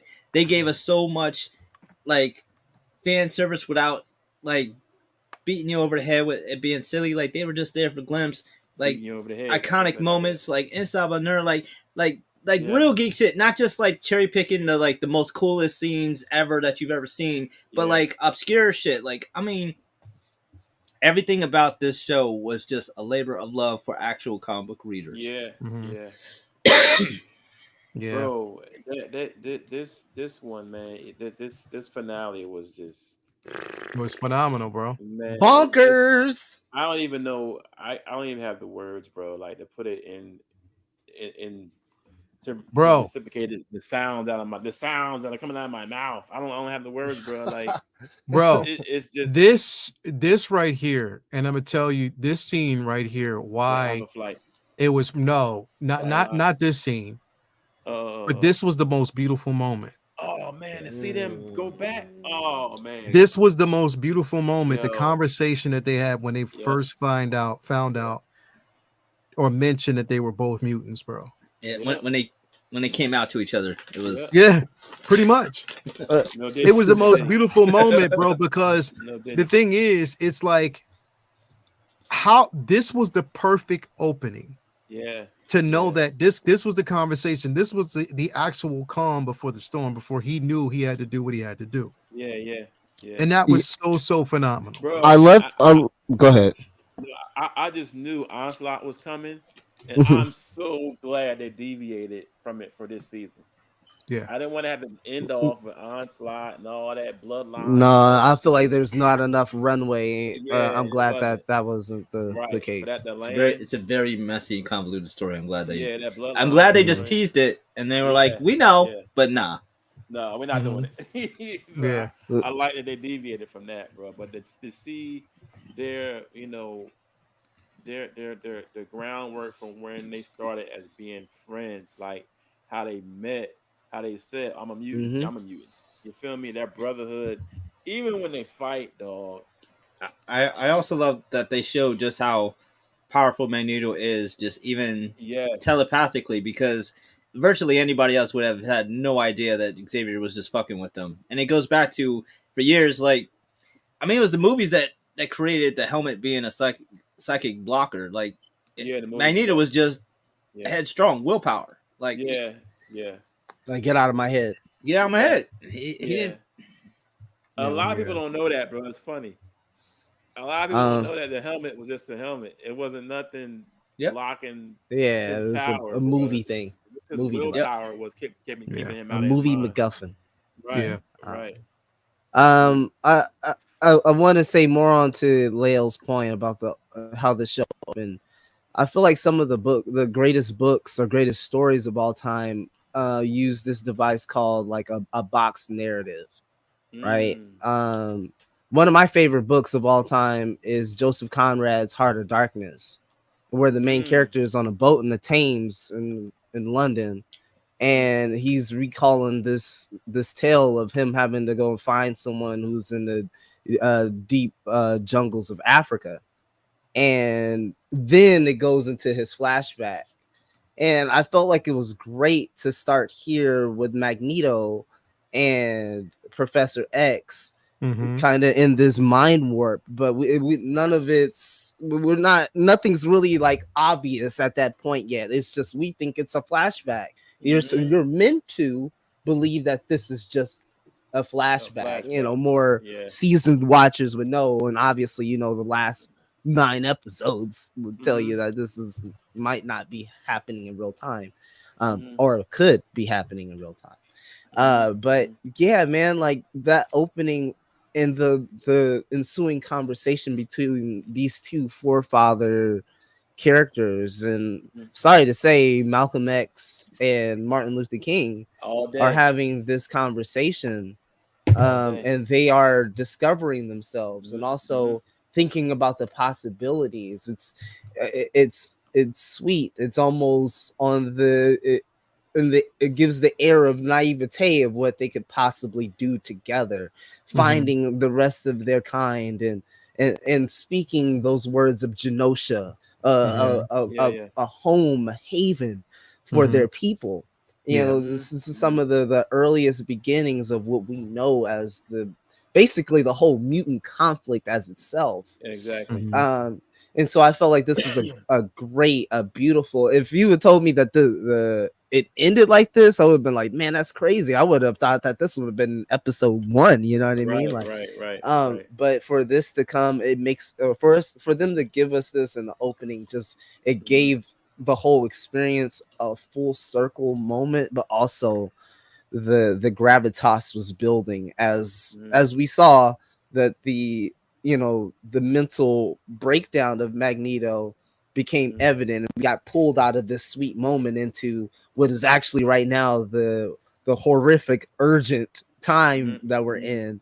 And so it was great to see that, and just that level of calm to have that conversation, us as the viewers knowing and wondering if this was a flashback. And I'm like, nah, this can't be, especially in the moment, but maybe it is. But it is a flashback that he's taking him through in his own mind. He's reflecting on what was before. So you have to reflect on what was to know how far we've come to get to where we need to be. The discussion was completely incredible. And I love that between two people who are best friends, and they really do love each other and they care about each other's, and they, even though they disagree, you know, there is a level of respect for each other's ideas. You know what I mean? We do it all the time. We do it all the time on here. But also, bro, to see Magneto's pain in a physical form, the water, that was his pain, dog. Like, yo, dude's been carrying his pain since the camps. Like this, that's unbelievable. He internalized all of that. You know what I mean? Losing his family. You know, seeing friends of his, all of those people at the camps just be put down like dogs. That's when the boots come. Like dogs, man. That pain was like an ocean. What a way to show that in a physical form of seeing his pain as that ocean. You know, that's what people like to characterize grief as well, right? Exactly. You know, this level of grief that I don't. I mean, maybe was searching for it within Rogue, you know, but she's got her own baggage, right? And so he was just looking for a place to maybe dump this, and then we have. I don't know if it's confirmed or not here in the X-Men 95 or 97 or original series in 97. Are those his kids? Are those his children? Quicksilver. Yeah, when they had them on there, I was like, oh my god, lost. But see, in the original cartoon, he didn't know. I don't think Polaris was his, right? It wasn't really mentioned, but it was ideas that Polaris was his. Yeah, that basically now Scarlet Witch and Quicksilver they were mentioned. For a fact. Yeah, that's his. Yeah, but they showed her in the OG cartoon, but they didn't specify. Well, we all know from the comics that's his daughter, but they didn't specify that was his child yet. So for her to be here is dope. That means he's still thinking about her, regardless of letting her know if that's his seed or not. He's that's still his. They're in the recesses of his mind, right. But the shadow is meant to convey that they are far away from him. You know, and the only one here is Rogue, who's in definition in full color. Right. That's the one, again, clinging to that familiar, what's familiar. She is his life raft. Yeah. He is holding on to her, trying to pull himself up. But she is just as close to the water as you, baby. Bro, and I love how Magneto played it all when he came back in the second episode. Bro, you know what? Smooth. You know what's crazy about this moment right now? Late Bloomer is the man on the couch who sobers up.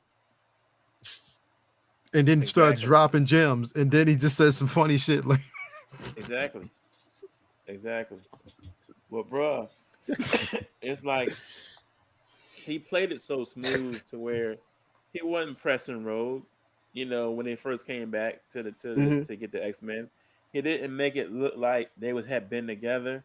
He wasn't. She kept pressing to him when she saw him, bro. I'm like, oh, so he did a little reverse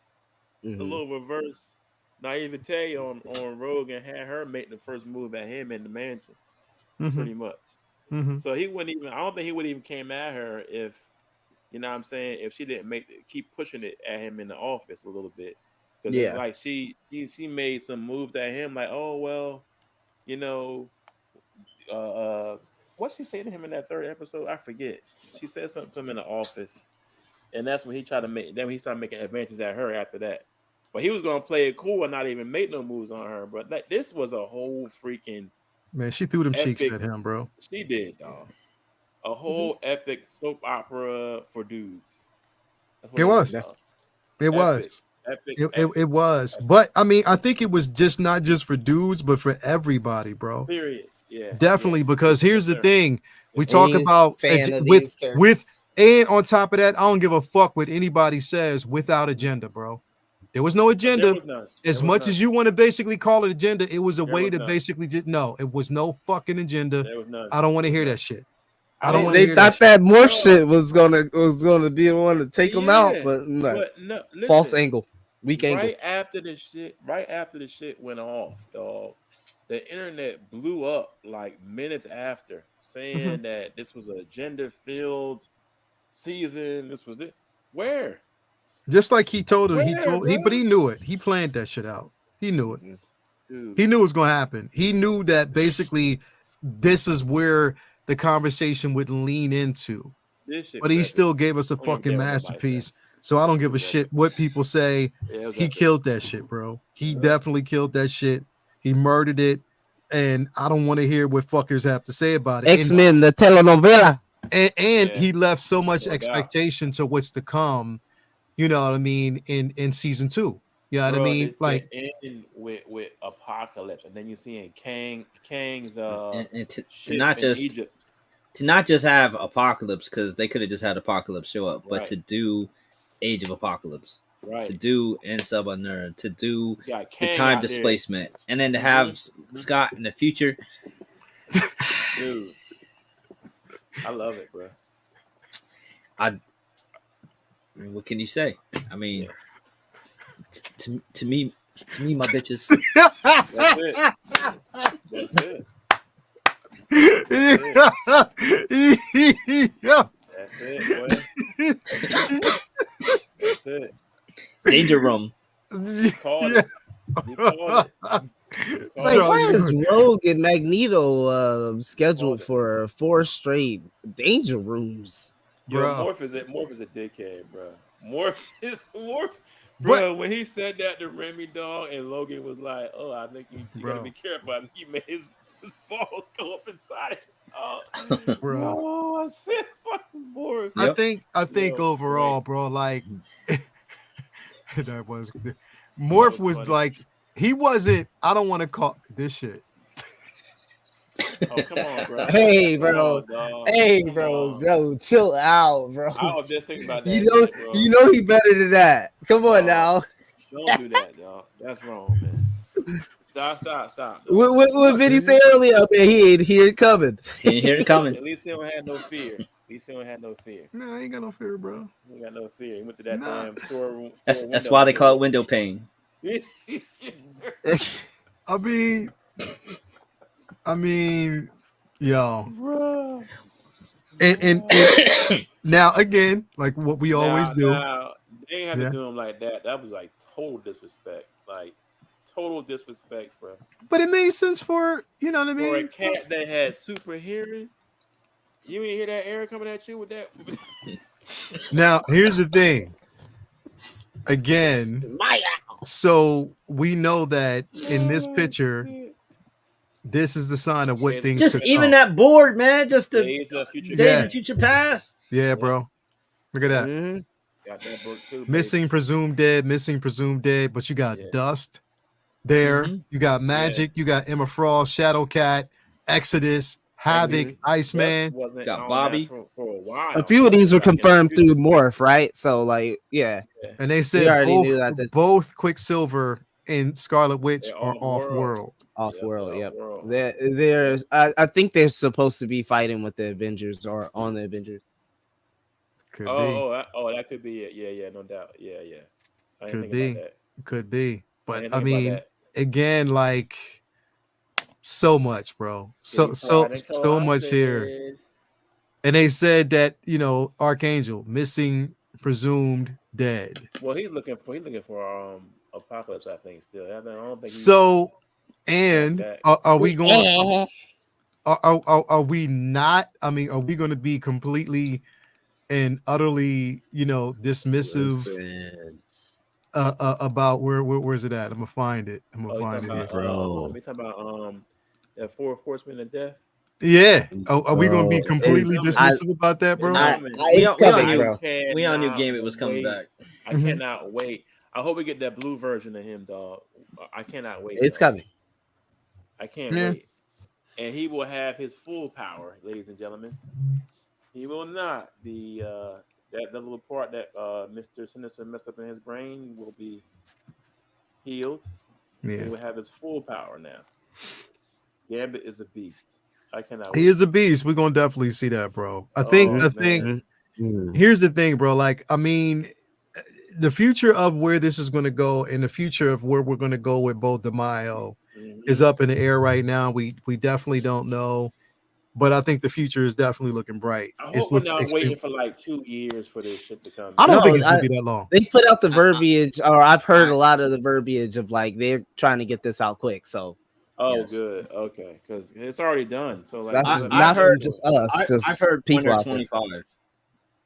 You've heard what? Winter 25. Yeah, that'd be a quick turnaround. Which would make sense. Which would definitely make sense, bro.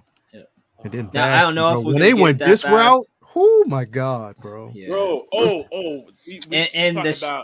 This was just so dope. And the shit he was talking, that's the entire time, bro. God. Did I hear you just whine about winter 2025? Negro, you a Hot Toys collector. You know we be waiting for about a year and a half for some of this shit. And it be getting I feel you.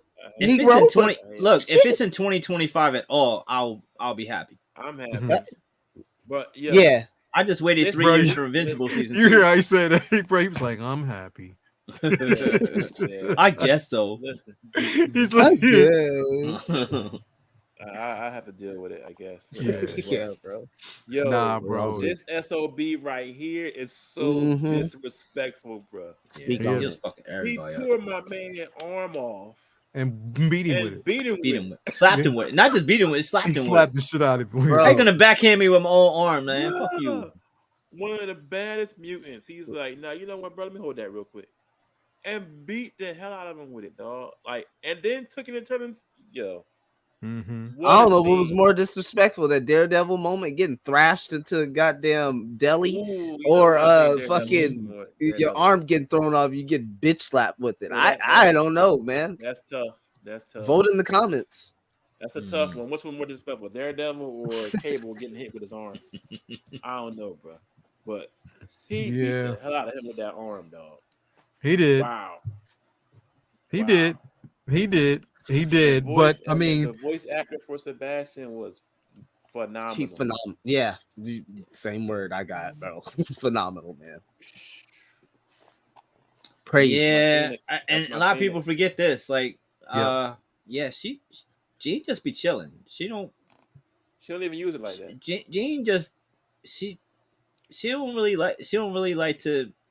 She'd probably rather be just a mom and chilling. Yeah. But when she got you push her. Hey, so sometimes you gotta pop out and shoot. Fam. All right. You push her. Complaints about this scene? What'd you say? Did you hear the complaints about this scene? What were the complaints? What, from people who've never read a comic? Exactly. that she used this shit as a get out of jail free card. Like, that's what Jean does. I'm still a Phoenix. Yeah. Duh. They're She still mutants. is. Their whole power is to get out of jail free card. Yeah, what you mean? She's the fucking Phoenix, bro. Read the comic book, dummy. You be lucky they Oh, didn't my. basically take her over that Omega level route Over the top, exactly. over the top, and because Exactly. again, if they would have took it over the top, she could have wiped everybody out Could have killed Sebastian. like that, like it wasn't shit. Listen, You know what I mean? I So was arguing about that jump for about 2 days with somebody online about this. Oh, I said get out your free card. Bitch, read a comic. Read a fucking book, bro. Yeah, I mean she's scared of the fucking power. That's exactly. the point. So why not a sports page, not a magazine. Come on, dog. A comic book. Yeah, read it. People penny pinch this shit to death, man, and you can't. I haven't seen a flawless victory like this since Mortal Kombat 1. Bro. Flawless victory. Do you know how happy I was to finally see the Crimson Dynamo, bro? Yep. Oh my god, bro. Crimson Dynamo. I love the Crimson Dynamo and his bouts with Iron Man back in the day. That shit was incredible, bro. Right. Hell yeah, bro. And Omega Red. And they keep showing Omega Red, bro. Like they want you. Yo, they keep showing them, right? But it's forget not about like, me. Yeah, it's just like, don't worry. Like they don't explain it. They don't got you. They're like, look, man, we ain't gonna hold your hand and explain every fucking little thing to you. Nope. If you know, you know. If you don't, stay tuned. Stay tuned. Exactly. Just wait. Bro, just wait. Wait for it. There's more. But wait.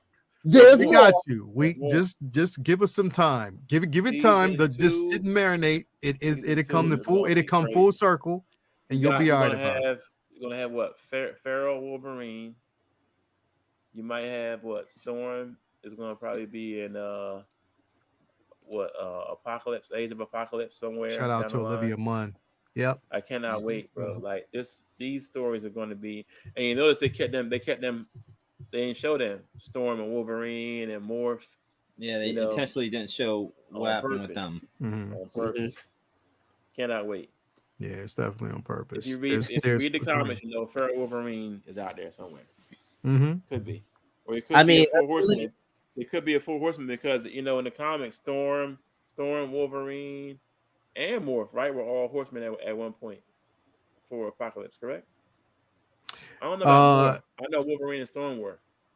Yeah, they were heralds at one point, but yeah. I don't know about Morph. I gotta speak for my sister, Lumi in the chat. She's asking, what the hell happened to Storm at the end of this episode? Where did she go? All will be revealed. It could be a couple of things because a couple stories happen after that happened. All will be revealed, and where she I put it this way: they did it on purpose. Trust. Where she is right now. Just wait and see. It's coming. There's a full explanation as to why you didn't see her here. It's a larger. It's definitely a larger picture. Larger things are at play. Yeah, larger things are at play. So just wait and see, and they'll explain it. We even got Rachel. Rachel Summers. And and she's old, so it's just like the books, bro. Bro. When they showed us the Ascani son and the Ascani tribe, bro, and I was like, Slim and Red, that book was dope. Stop playing Rachel. And I don't know how they got there to Rachel and Nathan. Yep. Nathan's there. That's in the books. Yep. Oh, okay. Slim and Red. It was Red and Slim is when the minds of both Jean Grey and Scott Summer they were actually transferred there to that time period, and to hide who they were, they became Slim and Red. Slim and Red, right? This was Byrne and Claremont, or Claremont and Byrne. Claremont and who is it? Not Burns. It's Claremont. I forget the other person that did that book with him. Okay. For Slim and Red. So this is Payday for sure. Mm-hmm. All right. Dude, we even got Doctor Strange. Yeah. Doctor Strange. Bro. Magic. Yeah. Yeah. I was losing my shit when I saw Peter Parker and Mary Jane. They just looking at the TV, losing their shit. And hold up, but that's the real Mary Jane too. So at the end of the Spider-Man series, he must have found a real Mary Jane. That's what a lot of us are thinking, is that he's either done the work already did it, or they tried to couch this right at the end of it. Who knows? Yeah. Well, that's the real Mary Jane. they're giving us so many toss-ups to. Yep, bro. I was literally in this chair and I saw them and I was just. Yeah, I did that. That's what I did when I saw them. Look at Flash Thompson. Look at Flash. And Flash is bro. like, hater. man, He's still a hater. He's still a hater. Yeah. He's still like some other people we know, but he's still a hater. Oh, don't put Lyell on this group, you pussy. I'm sorry. My bad, dog. That's lit. Hey. People have the right to veto whenever they want to, bro. If they want to veto, they can. The veto isn't always going to be successful, and it may not work in your favor, but you're welcome to do it.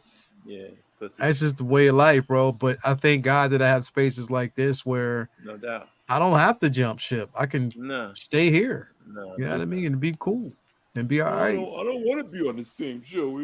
Yeah, bro. It's all right. It's all right. Yeah, I mean, it's take off your mom's panties. I'm sorry. Anyway, this was a dope scene. Yeah, Loved bro. It. And I think don't blame me, Blaze. Bro, this scene right here, though. That's OG Mary Jane, dog. Gotta be. All right. Okay, they gonna fuck with us, bro.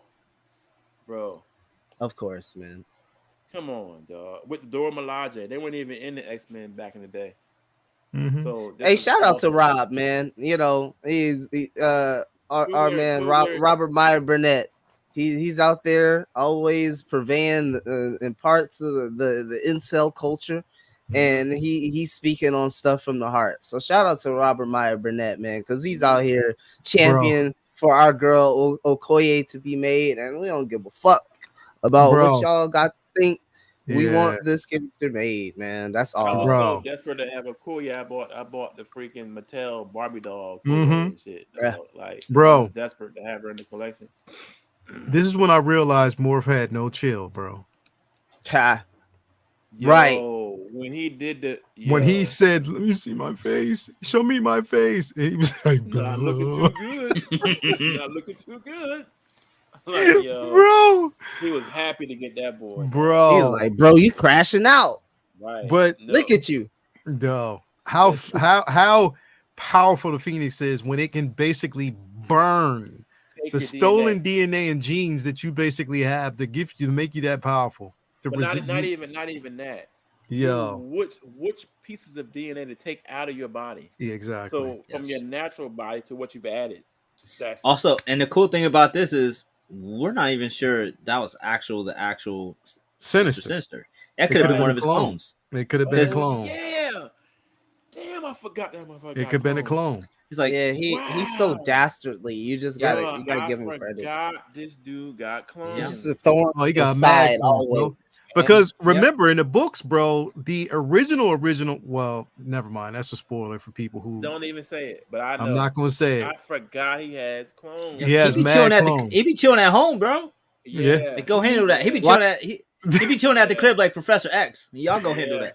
No, he chilling at the crib like Vinny on a monitor. That's what I was about to say, bro. He's fucking monitoring and shit, dog. I got you, Leo. You know, I got you.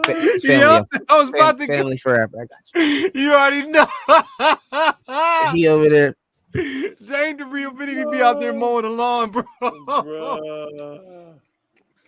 Oh man, damn right to call clone. Y'all let me know how it goes. Oh man, bro, with his ass, bro. Get him. Oh damn, they got you. All right. Block button. Block button. Turn the monitor off. Oh man. Block button. Block button. Damn, bro. That's hilarious, dog. Square X. Bruh, I was so into the excitement, bro. I totally forgot this dude got mad clones, though. Yeah, mm-hmm. Yeah, bro. Wow, Mega Mind all day. Yeah, that's funny as hell. Wow, I'm gonna tell my kids. Yeah, bro. But I forgot about that, bro. That's Peanut head. Yeah, bro. All in all, like I said, I think what Bo DeMille managed to give us is nothing short of spectacular, bro. Like You gotta show him respect and give him his job back. Let me also say how amazing the music was. Yes. The music during the entire final sequence, everything from the fight to when it went and when it switched, the switches, especially during the time stream flips. Oh my god, because it wasn't silent, but it wasn't up. It was just like this ominous fucking low tone, and I was just like, it drew you in, and the music in this is like been understated. I've loved the score, and every episode has just been insane and just such a great part of the experience. I gotta point something out too. President Kelly has to be the dumbest president ever in that universe. What did you think was gonna happen by shooting missiles at a fucking asteroid coming over the Earth? That shit was funny. He was like, "All right, we got it." Oh shit! Now what? And then if you pause, I know I got real geeky. If you pause the folder when he opened the folder with the Magneto protocols in it, it's a sticky note that says codes. So you wrote down the codes for the missiles that you're gonna on a sticky note in the folder. You gotta be the dumbest motherfucker ever in office. Yeah, bro. That alone, dog. Like, I got into it way too deep. Did they finally do that, Lumi? Like, did they finally like do that nod to that? I gotta go watch the episode again. But she says, "Did y'all hear the mashup of the theme 'I'm Your Baby Tonight' by Whitney Houston?" Yeah. That's always been a thing. Somebody did a video of it. They's like, I can't unhear it now. Yeah. Wow. Yeah. Because when you think about it, it's the damn same. Yeah, it's like that same type of cadence. If you play it while you watch it, crazy. It wasn't on the show. It was a video. Somebody actually created a mashup of it. Yeah, the mashup of it. It was dope. I was about to say they did that on the show. That would have been nuts.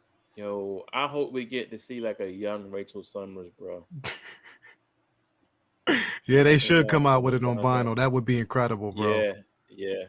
They should, because the soundtrack on this was definitely phenomenal, bro. It's again, they knew they had something special with this entire season, bro. They knew it because every episode was a banger, and I honestly did not expect it to be this great. I definitely did not. When they announced X-Men 97, I was like, okay, cool. I couldn't have been more like, all right, cool. I never imagined it would be. I mean, because I liked X-Men as a kid, but I don't remember feeling like this when I watched it when I was a kid. I mean, I remember liking it and thinking it was great, but maybe I just took it for granted back then, and now I know how special it is to see the source material brought, because it's been so rare for Marvel animated to do that, because that's been DC's bag, not Marvel's, for the longest time. Yeah, I mean, we had of animation for years, bro. We had the Heroes joint, the Earth's Mightiest Heroes. They were on point, but other than that, I mean, that's Marvel's lane at all. Like that wasn't. That was definitely DC's bag, and to have this switch up, that somebody was talking. It's like, yo, if you wanted to be successful, we need to do this the right way. Yeah, like the whole Genosha slaughter, everything that we actually seen, it's that was like, oh shit, they really going for it. Oh, you mean back when y'all said it was Cassandra Nova? Huh? Back then? You mean back when y'all said it was Cassandra Nova? You mean back then, right? Oh, my bad. He go bringing up both. He going to bring that shit up. That's my fault, man. He gonna let that shit go.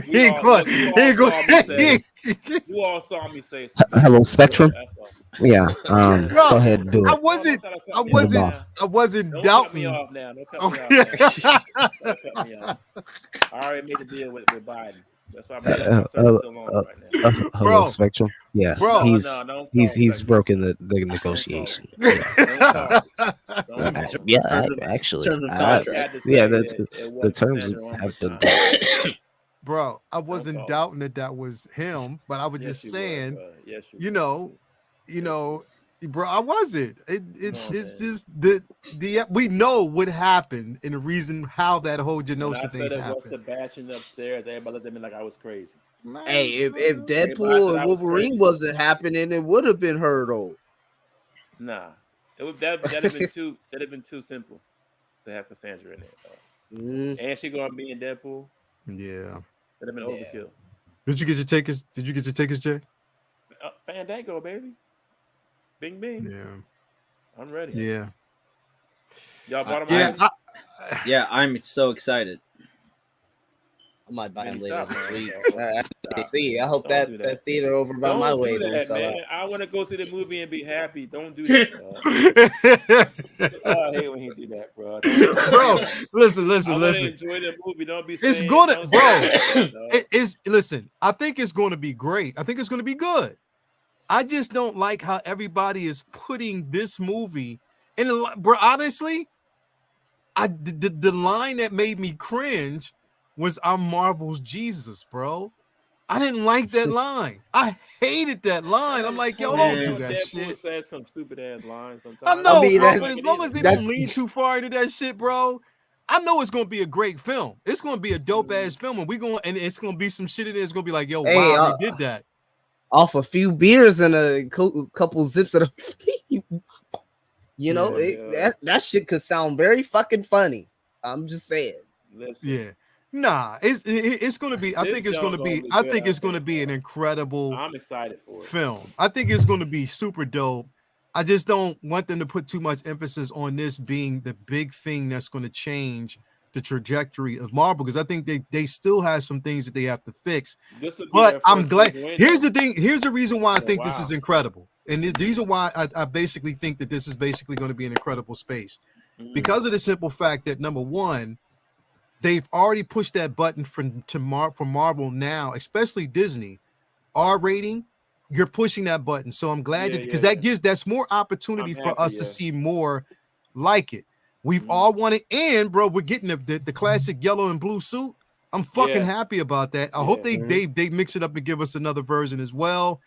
To have them both on screen, toys too, bro. Yeah, bro. Like there's gonna be so much. Me personally, I'm quite fucking excited. So I just don't want to continue to just put this pressure on this movie. That's what I'm saying, bro. Because if it does not deliver, then people gonna shit. That's why I'm like, don't put too much on emphasis on it. Because when people, you know that what happens when people do that, bro, and then they don't get what they want, they'll shit on the fucking film. Yeah, I mean, and I hate that. I'm sure it's gonna be plenty of cool stuff in it, but it's like, I don't know, hinging the whole future of DC on the Harley Quinn movie. Yeah, like you don't do that, bro. Like you just let it be an enjoyable experience. That's it. And let that new Captain America movie need to be people decide. Yeah, like let get all on that flag. Yeah. Let us basically decide on what it's going to be. Mm-hmm. Let us decide. Let us be the ones to basically figure out how good the film is going to be. If it's great, bro, it's going to pop off, bro. That's how it works. Yeah. If you step to the club and your fit is trash, nobody is going to say it's good. Yeah. They're going to be laughing. That's how you know that is cultural feedback. But when you try hard, then you die hard. That shit on, they're going to tell you got that shit on. Yeah. Let us be. That's what I'm saying, bro. Like I think is definitely, it's going to be an enjoyable experience. And here's the thing, I'm proud of the simple fact that they are hiding a whole bunch of shit. Oh man, they have not once in none of the trailers have they shown anything. No. Yeah, they are hiding a whole bunch of shit. We can't say shit in the fucking trailer. You can't say nothing because they've replayed some of the same shit, same stuff, with little spurts of little things that don't really show anybody else but them in the TVA. I'm happy they're learning. And the screen is so zoomed in on them bugs. Like it is crazy. You can't see nobody else. They're learning how to do a real trailer instead of bro, the one thing though, the whole Benny, when you see it, you'll understand. When you see this slogan across this building, you're gonna understand this shit gonna have you laughing your ass off because we've been talking about this. Don't say it. Don't say it. I'll peep the trailer after I see it, but yeah, I still bet they show like too much because I mean it's been spoiler after spoiler for fucking 2 years now. Yeah. But this Yeah. it's funny. You'll laugh. When you see this one thing in the trailer, you're gonna be like, "Oh, they went there. That's fucking funny." I think Wolverine is gonna do some like things like very brutal, but that's very comical to Deadpool. We're just gonna be laughing at him getting just torn up by this dude. So that's part of I still think that Christopher, where do you let me ask you a question, bro? Where do you get this from? I want to know. I honestly want to know where you get this from, bro. Who's been hating on this film? Hating on Deadpool and Wolverine? Who on this panel has been hating for 2 months? No, I mean, I really want you to answer that question. He probably means me because I've talked to you about this not being as the best, like phase changing, fix all the problems. Mm-hmm. It doesn't mean that I'm hating. It means that the expectations. I don't. It's the expectations that we put on I'm not these subscribing films, to those expectations. I just want this to be a good film. I refuse to basically because when again, like I said, when you do that and you place those expectations on this film, you set it up for fucking failure if you don't get what you want. And there's going to be a whole bunch of motherfuckers hating on it because they're not getting the experience that they expect. I want to enjoy it. I want to enjoy it for what it basically is without putting so many expectations on his back. On it, yeah. Can I? Okay, so do you guys? Oh, maybe I'm the only one thinking like that, but that's what we're here for, though. Opinions, man. Sometimes opinions, bro. I'm not going to agree. We're not going to agree with everything that's out there. Yeah. It's not to say that we don't like the film or we don't want it to be successful. Mm-hmm. I think that basically, he said, what do you say? At least Vinny was awesome, and I watch you guys and love your take. Yeah, I mean, we have, but that's the beauty of what we do here. Like, if we loved everything, it'd be kind of pretty boring. If we hated everything, it'd be pretty boring. We take what we see and just interpret it how we will. There's going to be characters that you're not particularly fond of that get pushed way more than you think they should, while other characters that you'd love to see don't get the same attention. And it's within anybody's right to be like critical of that because it's like, hey. Yeah. Hey, Christopher, I'm going to give you an example of how things can get shaken up real quick. Watch this. There's my example of how things can get shaken up and how we don't always agree, even on the panel. Watch this. Oh, boy. Don't say it. Watch this. Oh, my God. I am unapologetically a Rey Skywalker fan. Watch what happens. Hey, Christopher, watch what happens. That's not her last name, bro. Like, stop calling her out of her name, dog. That's not her damn name. Bro, I know that. That's so disrespectful. It's not disrespectful, bro, because I don't think they're going to lean into that this next film. Well, I don't. Neither your last name is Palpatine, bitch. Like, let's get it right. You're not a Skywalker. Empress Palpatine. Stop. Popcorn. Like, come on, I told you, man. I knew he was coming for me, bro. Like I could feel it when he about to say something to me. Without him even saying it. Because he heard him. He was just pre-rendering it up. He was like, "Oh Lord, oh my God." I knew it was coming. Dog. I didn't mind the Rey Skywalker decision. Let's chill. Hey, listen. She was dope in Force Awakens. Bro, listen. I don't mind the character. I can't wait to see what they do next. I know you don't feel good. No, but listen to what I said. She was dope in Force Awakens. After that, I've mixed emotions about it. Oh, but here's the thing, bro. Again, Christopher, like I told you, this is the space that we live in where we won't always agree. Exactly. We can agree to disagree, but that's what makes for great content. Rand said Superman suits perfection.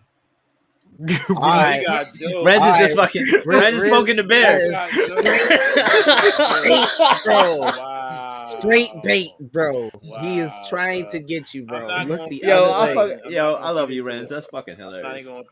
Renzi, my boy, you wrong as hell for that, dog. You wrong for that. I'm not even gonna feed into that shit. I'm not gonna. Wrong. Oh man, a nice night. I'm not gonna do it. Jason said woosah all day. I'm not gonna do it.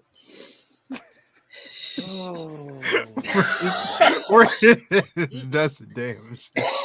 I want to say something so bad, dog. Bro, that's what makes for a great show. That's what always. But you see how we can do it this way without and y'all people both came for me. Like other people on the panel, dog. Herberticus up there, Vinny chilling. Like y'all came for me. That's so. Hey, listen, how do man. bro? I didn't come for you. You don't like. I just said I love Ray as a character. I just said how it's going to be divisive because that wasn't directly directed towards you. It was everybody because not everybody feels the same about that Ray character. Skywalker. Because that's the last thing she definitely said. If you go and do on the replay, you can see Jedi Pimp's body like flinch as soon as he said Skywalker. He said Skywalker. Man, was just like, oh my god, Skywalker. Jesus. Bro, here's the thing. We don't always have to agree with everything, but at the same time, just remember this. It is not the actor or the actress. It's the writing that makes the person. So you can't basically get on this person because of what they were told to do. Exactly. Hint, anybody basically out there, of course, look, Kenobi taught us a lot. Moses Ingram went through a whole bunch of shit that she shouldn't have went through. Oh yeah, that poor. And that right there just blatantly showed us what this world sees and how they see people, bro. Yeah, it is what it is. But you had to speak out about and how little they understand the actual entertainment business. Exactly. That's what I see a lot is that a lot of people really don't understand how multifaceted and multi-chambered the entertainment industry is. The business is so complex. Yeah. So for you to just like yell at an actor or something like that, that just shows that you really don't understand the layers. You lack understanding. You lack brevity in the situation, and possibly this brevity would have allowed you to move differently, actually more calmly. There's somebody behind the camera telling them how to act. It's not just all on them. Right. So people don't even understand, like, nah, bro. But see that it's this the level of disrespect and that it's become familiar. So it's something that you expect to the point that you're numb to it when you see it. You get numb to it, exactly. You get numb to it because you come to expect it, but it's a damn shame that we come to expect it in these IPs, bro. Like we expect the negative before we can see positive because we know it's coming. That's right. And if we left it up to that, there would be no way to enjoy a film. That we wouldn't enjoy anything, bro. If that was the end all be all. We just crash out. Nothing would be the same. Nothing would feel as good as it would have been. No, we can't allow our own selves to steal our own joy. Now, I missed Jason, the days. Oh, here we go. Jason. What so happened? Since you think I'm going at you, I'm gonna say something else. I knew it. No, I'm gonna say something else. This is not you. We're gonna see how this one works. Shot. The Fantastic Four film is gonna be a great film. That man just say you funny.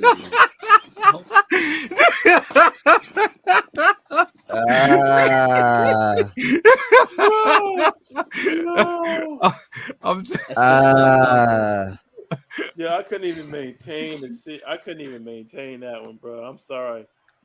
Bro, but how about this? That's gonna be a tough weekend. I'm be in that theater struggling, bro. Like, please don't let none of these motherfuckers get thrown through a glass window. Right, please.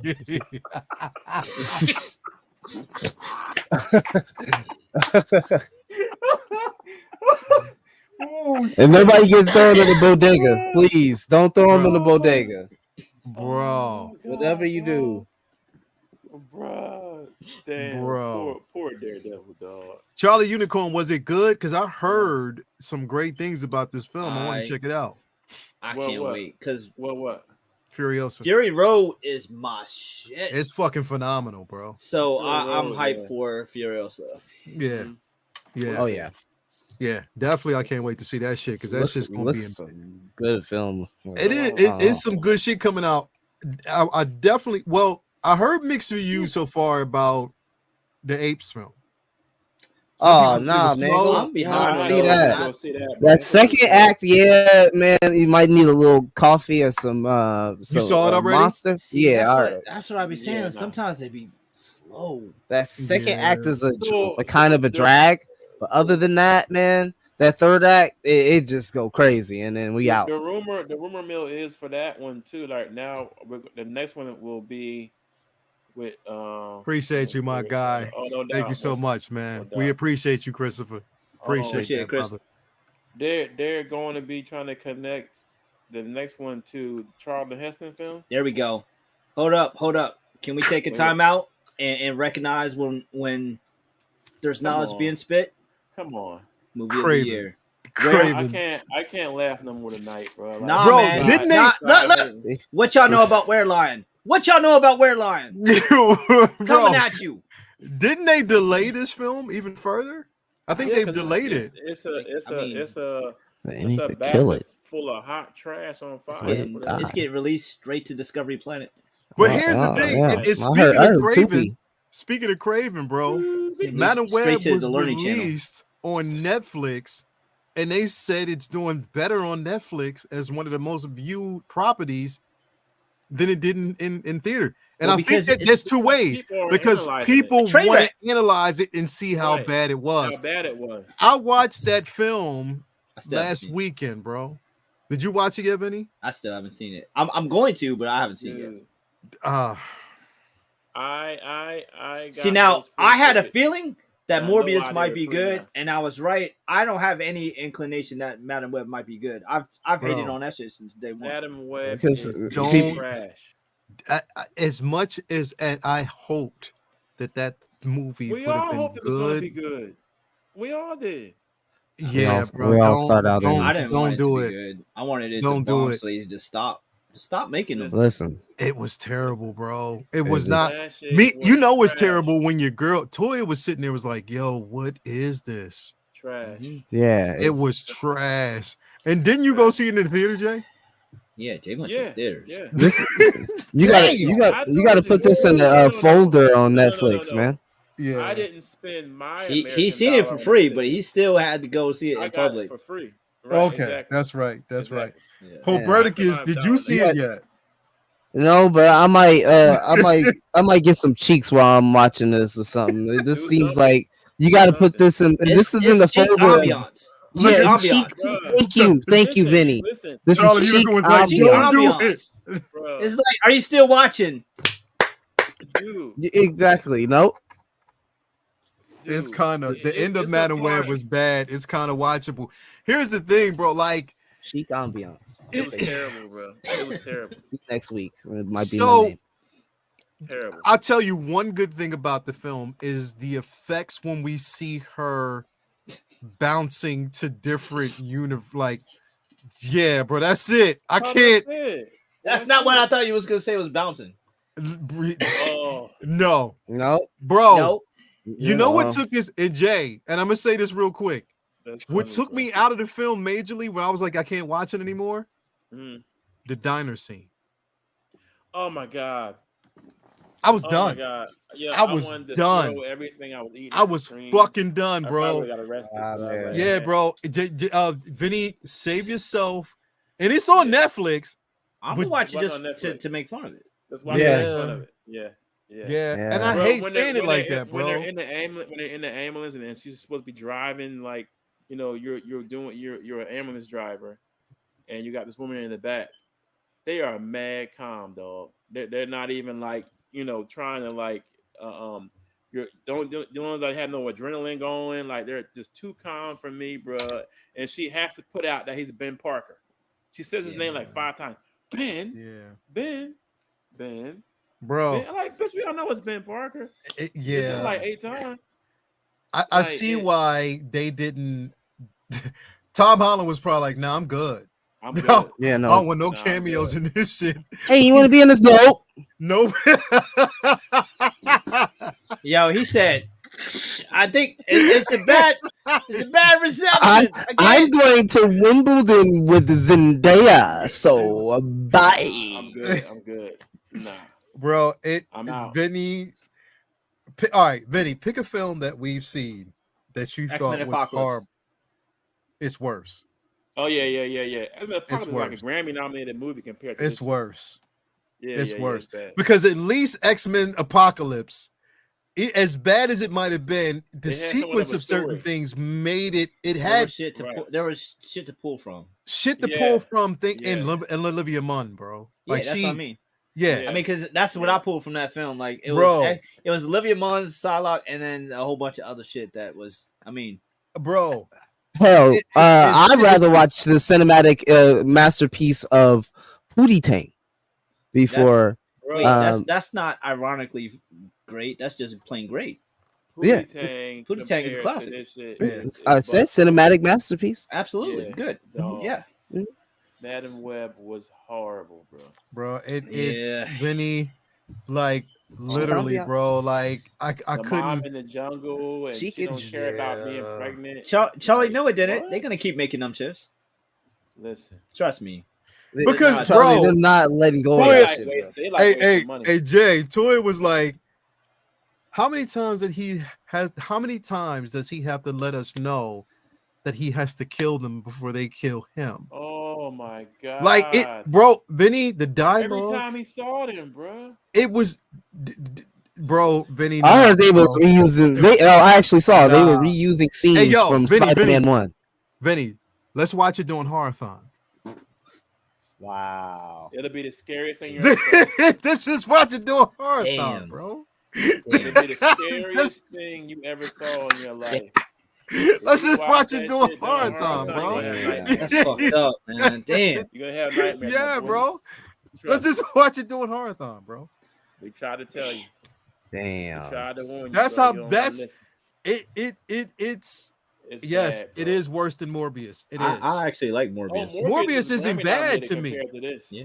And that's the thing is, I didn't think Morbius. A lot of people, it wasn't as bad as people want to say. This. I feel like it was trendy to hate on Morbius, but no, Morbius is a more coherent film. Like you could actually. I think there's a lot of people who like made fun of Morbius and didn't even see it, but it was just funny. Right, Morbius wasn't that bad. Tyrese was real dry in it. Jesus Christ, Tyrese was awful. Yeah, he.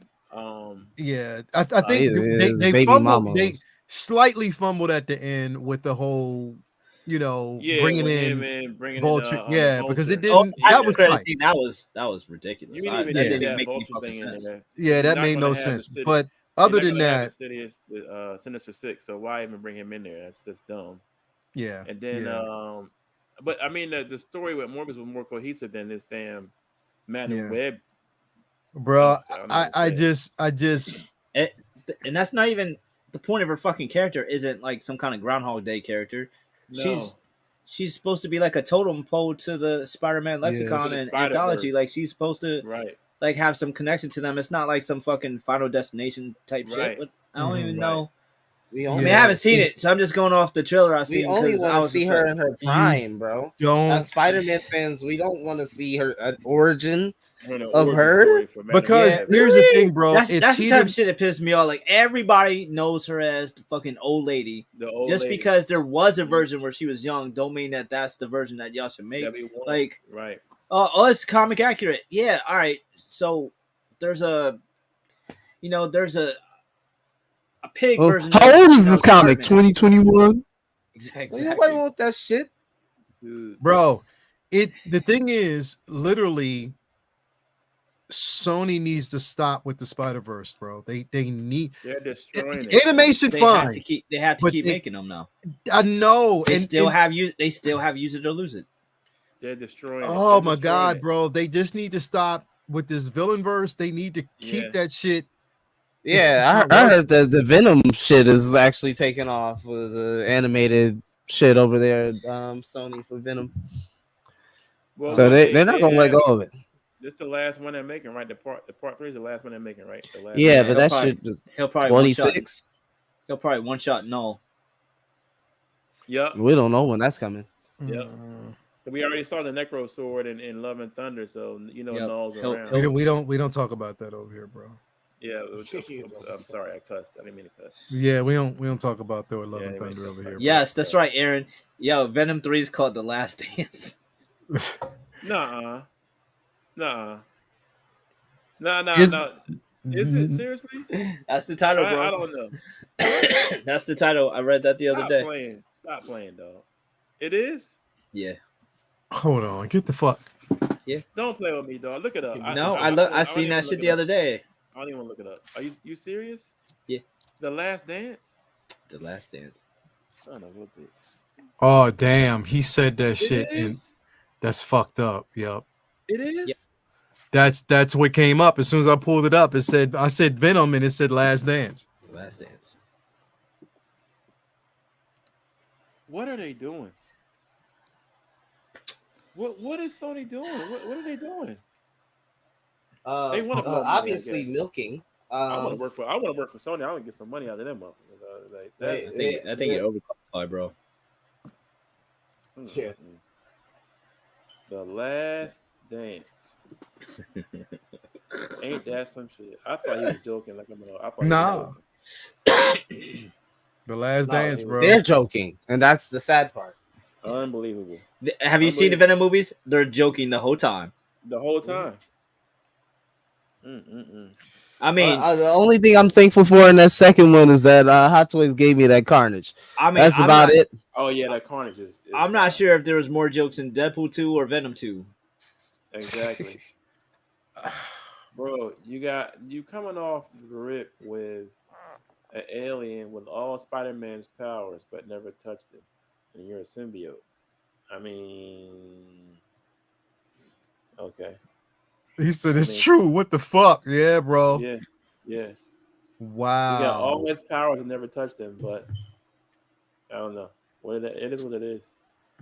On that note, we're going to end this show, man. Thanks everybody for being here. It's been a great one. I am in awe. Me too, bro. Fuck out of here, bro. Yeah, thanks a lot, Aaron, for reminding us. That was bro. You should have down the whole mood. Yeah, he brought me down with that one. The Last Dance? Last fucking dance, bro. You just took the mood way down. We're having such a good time, and here you come. And Aaron, do that shit all the time, bro. You gotta. Anyway, Vinny, what's going on, man? What you got going? I'm trying to beat this stupid ass cold, and a lot of work this week, and I don't know. I'm gonna try to make time for Furiosa. I do want to see that, and I guess we got Memorial Day coming up, so we got that. So I'm not sure what's going on with that. So just catching up on reading, and just work is like I'm swamped with work right now, so that's pretty much most that I got going on. So other than that, just I'm sure back here to talk about a whole bunch of nonsense and cool shit next week on Comic Talk with Friends on Mondays. Hell yeah, bro. You already know. It's that time, man. You already know what I go down. Jason, I'm so proud. Bro, if you haven't already, follow Vincent Dunn Art on Instagram, making sure that you know that the link to the store is there as well. So make sure you log in and get in. Jason, I am so proud, bro. And I don't want to speak too soon. Knock on wood. Your internet did not fuck up tonight at all. Everybody out there, give Jason a round of applause. Let me see them hands emojis. His internet did not fuck up the entire time, bro. Spectrum. Thank you. Spectrum. Sniper. Get him out. Oh yeah, I called. Thank you. I told you I called. It's coming. It's coming, bro. I called the president. What's going on, bro? What you got going? Look at friends. Everybody out there snapping their hands. You already know, bro. I thank you. I love y'all, man. I need that support. I need that. I appreciate it. Hell yeah, bro. That shit, it stayed up the entire time. I was so happy. I was so happy it stayed up, man. I had stuff on my chest. I had to talk Spectrum, you ain't getting them. Listen, yeah, come on, that's Spectrum. all you have in Central Florida, bro. Hell yeah, Body Comcast, Sun Spectrum, and then whatever else is out there. So hell yo, bro, that's all we definitely. got. Hell yeah, man. But anyway, what's going on with you, bro? Getting ready for this weekend. I cannot wait. Get out on the grill this weekend for the family.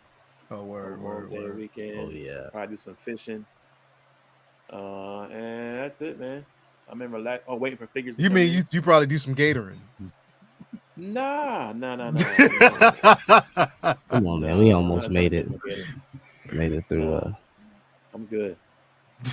And then I'm chilling, man. That's it. Hey yo, I'm waiting to see a picture Jay put up, bro. Him with his shades on, his gun and with a gator across his shoulders like this. I'll do it. I know you would. I'll do it. Mm-hmm. Nah, he gonna send us a gator sandwich. Listen, y'all really dissing this alligator meat. Hey, hey yo, washing it down with some Gatorade. I can't eat it because I can't eat the meat, bro. But listen, I'm gonna trust you, bro. If you've had fried chicken in your life, and I know you all have, trust, it's the same. And not bullshit. And if you fry it right, it's good. It's good as hell. I don't care what nobody says. That shit is good. It's good, bro. I'm gonna live vicariously to you, bro. I'm definitely. All right. That's just like people who eat like frog legs and frog, bro. Oh hell, now I don't go that far now. Like it's people who do that shit though, bro. Yeah, I know. I can't do that. No. Yeah, that's nah. Gator meat is something different. You know what I'm saying? Frogs and all that bullshit. And, snakes. Hey yo, you focusing? Hey yo, stay away from the meat. That's it. Yeah. Stay away. That chicken of the swamp. Chicken of the swamp. He said, "Hey yo, stay away from the chicken meat, of the swamp." Chicken of the swamp. That's good. That's good. Hey yo, focus divine. No Diddy. Yeah. Wow. No Diddy. Hell yeah, bro. Definitely turtle soup. Nah, I'm good. I apologize. I'm sorry. Yeah, anyway, man. Bloomer, what's going on with you, bro? What you got going down, man? Man, as always, happy to be here with my brothers here on the panel. Always happy to have some laughs, little slight disagreements, but always this is why you guys tune into us and why you guys are here, man. We love it. We love doing it for you guys every Monday. So again, we'll be back at it here. Curious to see what Lael comes up with next Monday in terms of our topics. Of course, Wednesday. Say what Wednesday. Who knows what the hell we got going on in the world of hot toys this week? I mean, what a honestly, I hope it slow down, bro. Yeah, I they've been mean, killing me, bro. They've been killing me though. It's been for lack of a better term, onslaught. Bro, right? The last they've been weeks, fucking us up for like the last 3 or 4 weeks, bro. Yeah, trying to stay above water in my pre-orders, and they about to make me make an Excel sheet. I've been cool with tracking all my stuff on Sideshow, but my shit about to hit Excel sheet numbers. That's what I'm thinking. I don't want to, bro. I don't even want to know. I'm trying not to. Yeah, that's shit. Did y'all order that Wolverine that went for like 160? With the I'm trying to see what this Deadpool movie gonna give us, and then I'll figure it out from there. I definitely will. I'm getting that one, man. I think I ordered. Yeah, it's classic. So I don't see why people. Bro, if X-23 is in this movie and they give us X-23 the figure, bro, that's what I'm trying to hold. I'm holding out. I want to be. I'm trying to hold out some fake. If she's in this fucking movie, what'd you say, bro? I want to be nowhere near you. She's in this movie. I'm gonna snap the fuck out, bro. You already know. I ain't gonna hear shit that happens for the next 5 minutes after that shit's man. X-23 in the movie, bro. And the hot toy figure they gotta come down the line. You gotta give us a hot toy figure, bro. To see that character on screen, the way she's supposed to be. Oh my god, bro. With the same actress, bro. Right, the young girl. If we get that character, bro, oh my god. That's gonna be great, though. They got to. They got it. Yeah, I can't wait, bro. They got to. Yeah. I definitely can't wait. Ties up everything. Why not? Why not, bro? Like straight up, why not? Anyway, thank you guys, everybody out there, for being with us and hanging with us tonight. There was some funny Shit. Hey, Figure Flex Friday. Don't forget that. Figure Flex Friday. Definitely don't forget that. We are winding down. Jay, yo, you had me dying, bro. You put in 32 fake photos. I did. Did he slim down? I ain't talking about I did. Trim down? No, it was like 20 something. Oh. Okay. Oh, okay. I'm about to say, I know I ain't go that hard. Yo, what you saying? Okay, I go that hard at 20 so far. That bad. Okay. See, I told you. And he's like, yo, my bad. My bad. I will be in shop this Friday because I'm taking off. I'm sorry. Word. That's what's up. I will be live on Figure Flex Friday once again. So the again this week was walk and pose. Yeah. Oh yeah, can't wait to see that. So it was definitely the that's on the agenda. So we'll see a whole bunch of walk and poses this week. So I hadn't been posting, so I know I messed up last week. Bro, like we went in. I told Lumi, I said, watch. As soon as I say something, he gonna be like, "Oh, my bad, man." And it's exactly. I'm sorry about that. No, you ain't. Let me know. I apologize. Sorry about that. I don't want to be on no punishment, no kind of restrictions. Let me be quiet. Yo, that shit was fucking funny, man. That definitely was funny. Yeah. Anyway, thank you guys for being here. Another successful week. Again, we'll figure out next week. I'm pretty sure there's gonna be some shit to talk about. Plenty more. So definitely. Yeah, we talked. Yeah, we hammered. I was supposed to talk about that on Uncivilized. That's what I have racked up, Vinny, to talk about that and other things. So we'll probably get to that. I don't know, just depending on when everybody's ready. We still got to talk about that. But I was wrong about that too. Yeah, man, a lot of stuff that's gonna be popping off here pretty soon. So definitely, thank you guys. We will be back next week, same time as always, man. But again, y'all have an amazing rest of your evening. And yeah, we'll see you next time, man. We out. Peace. Yeah.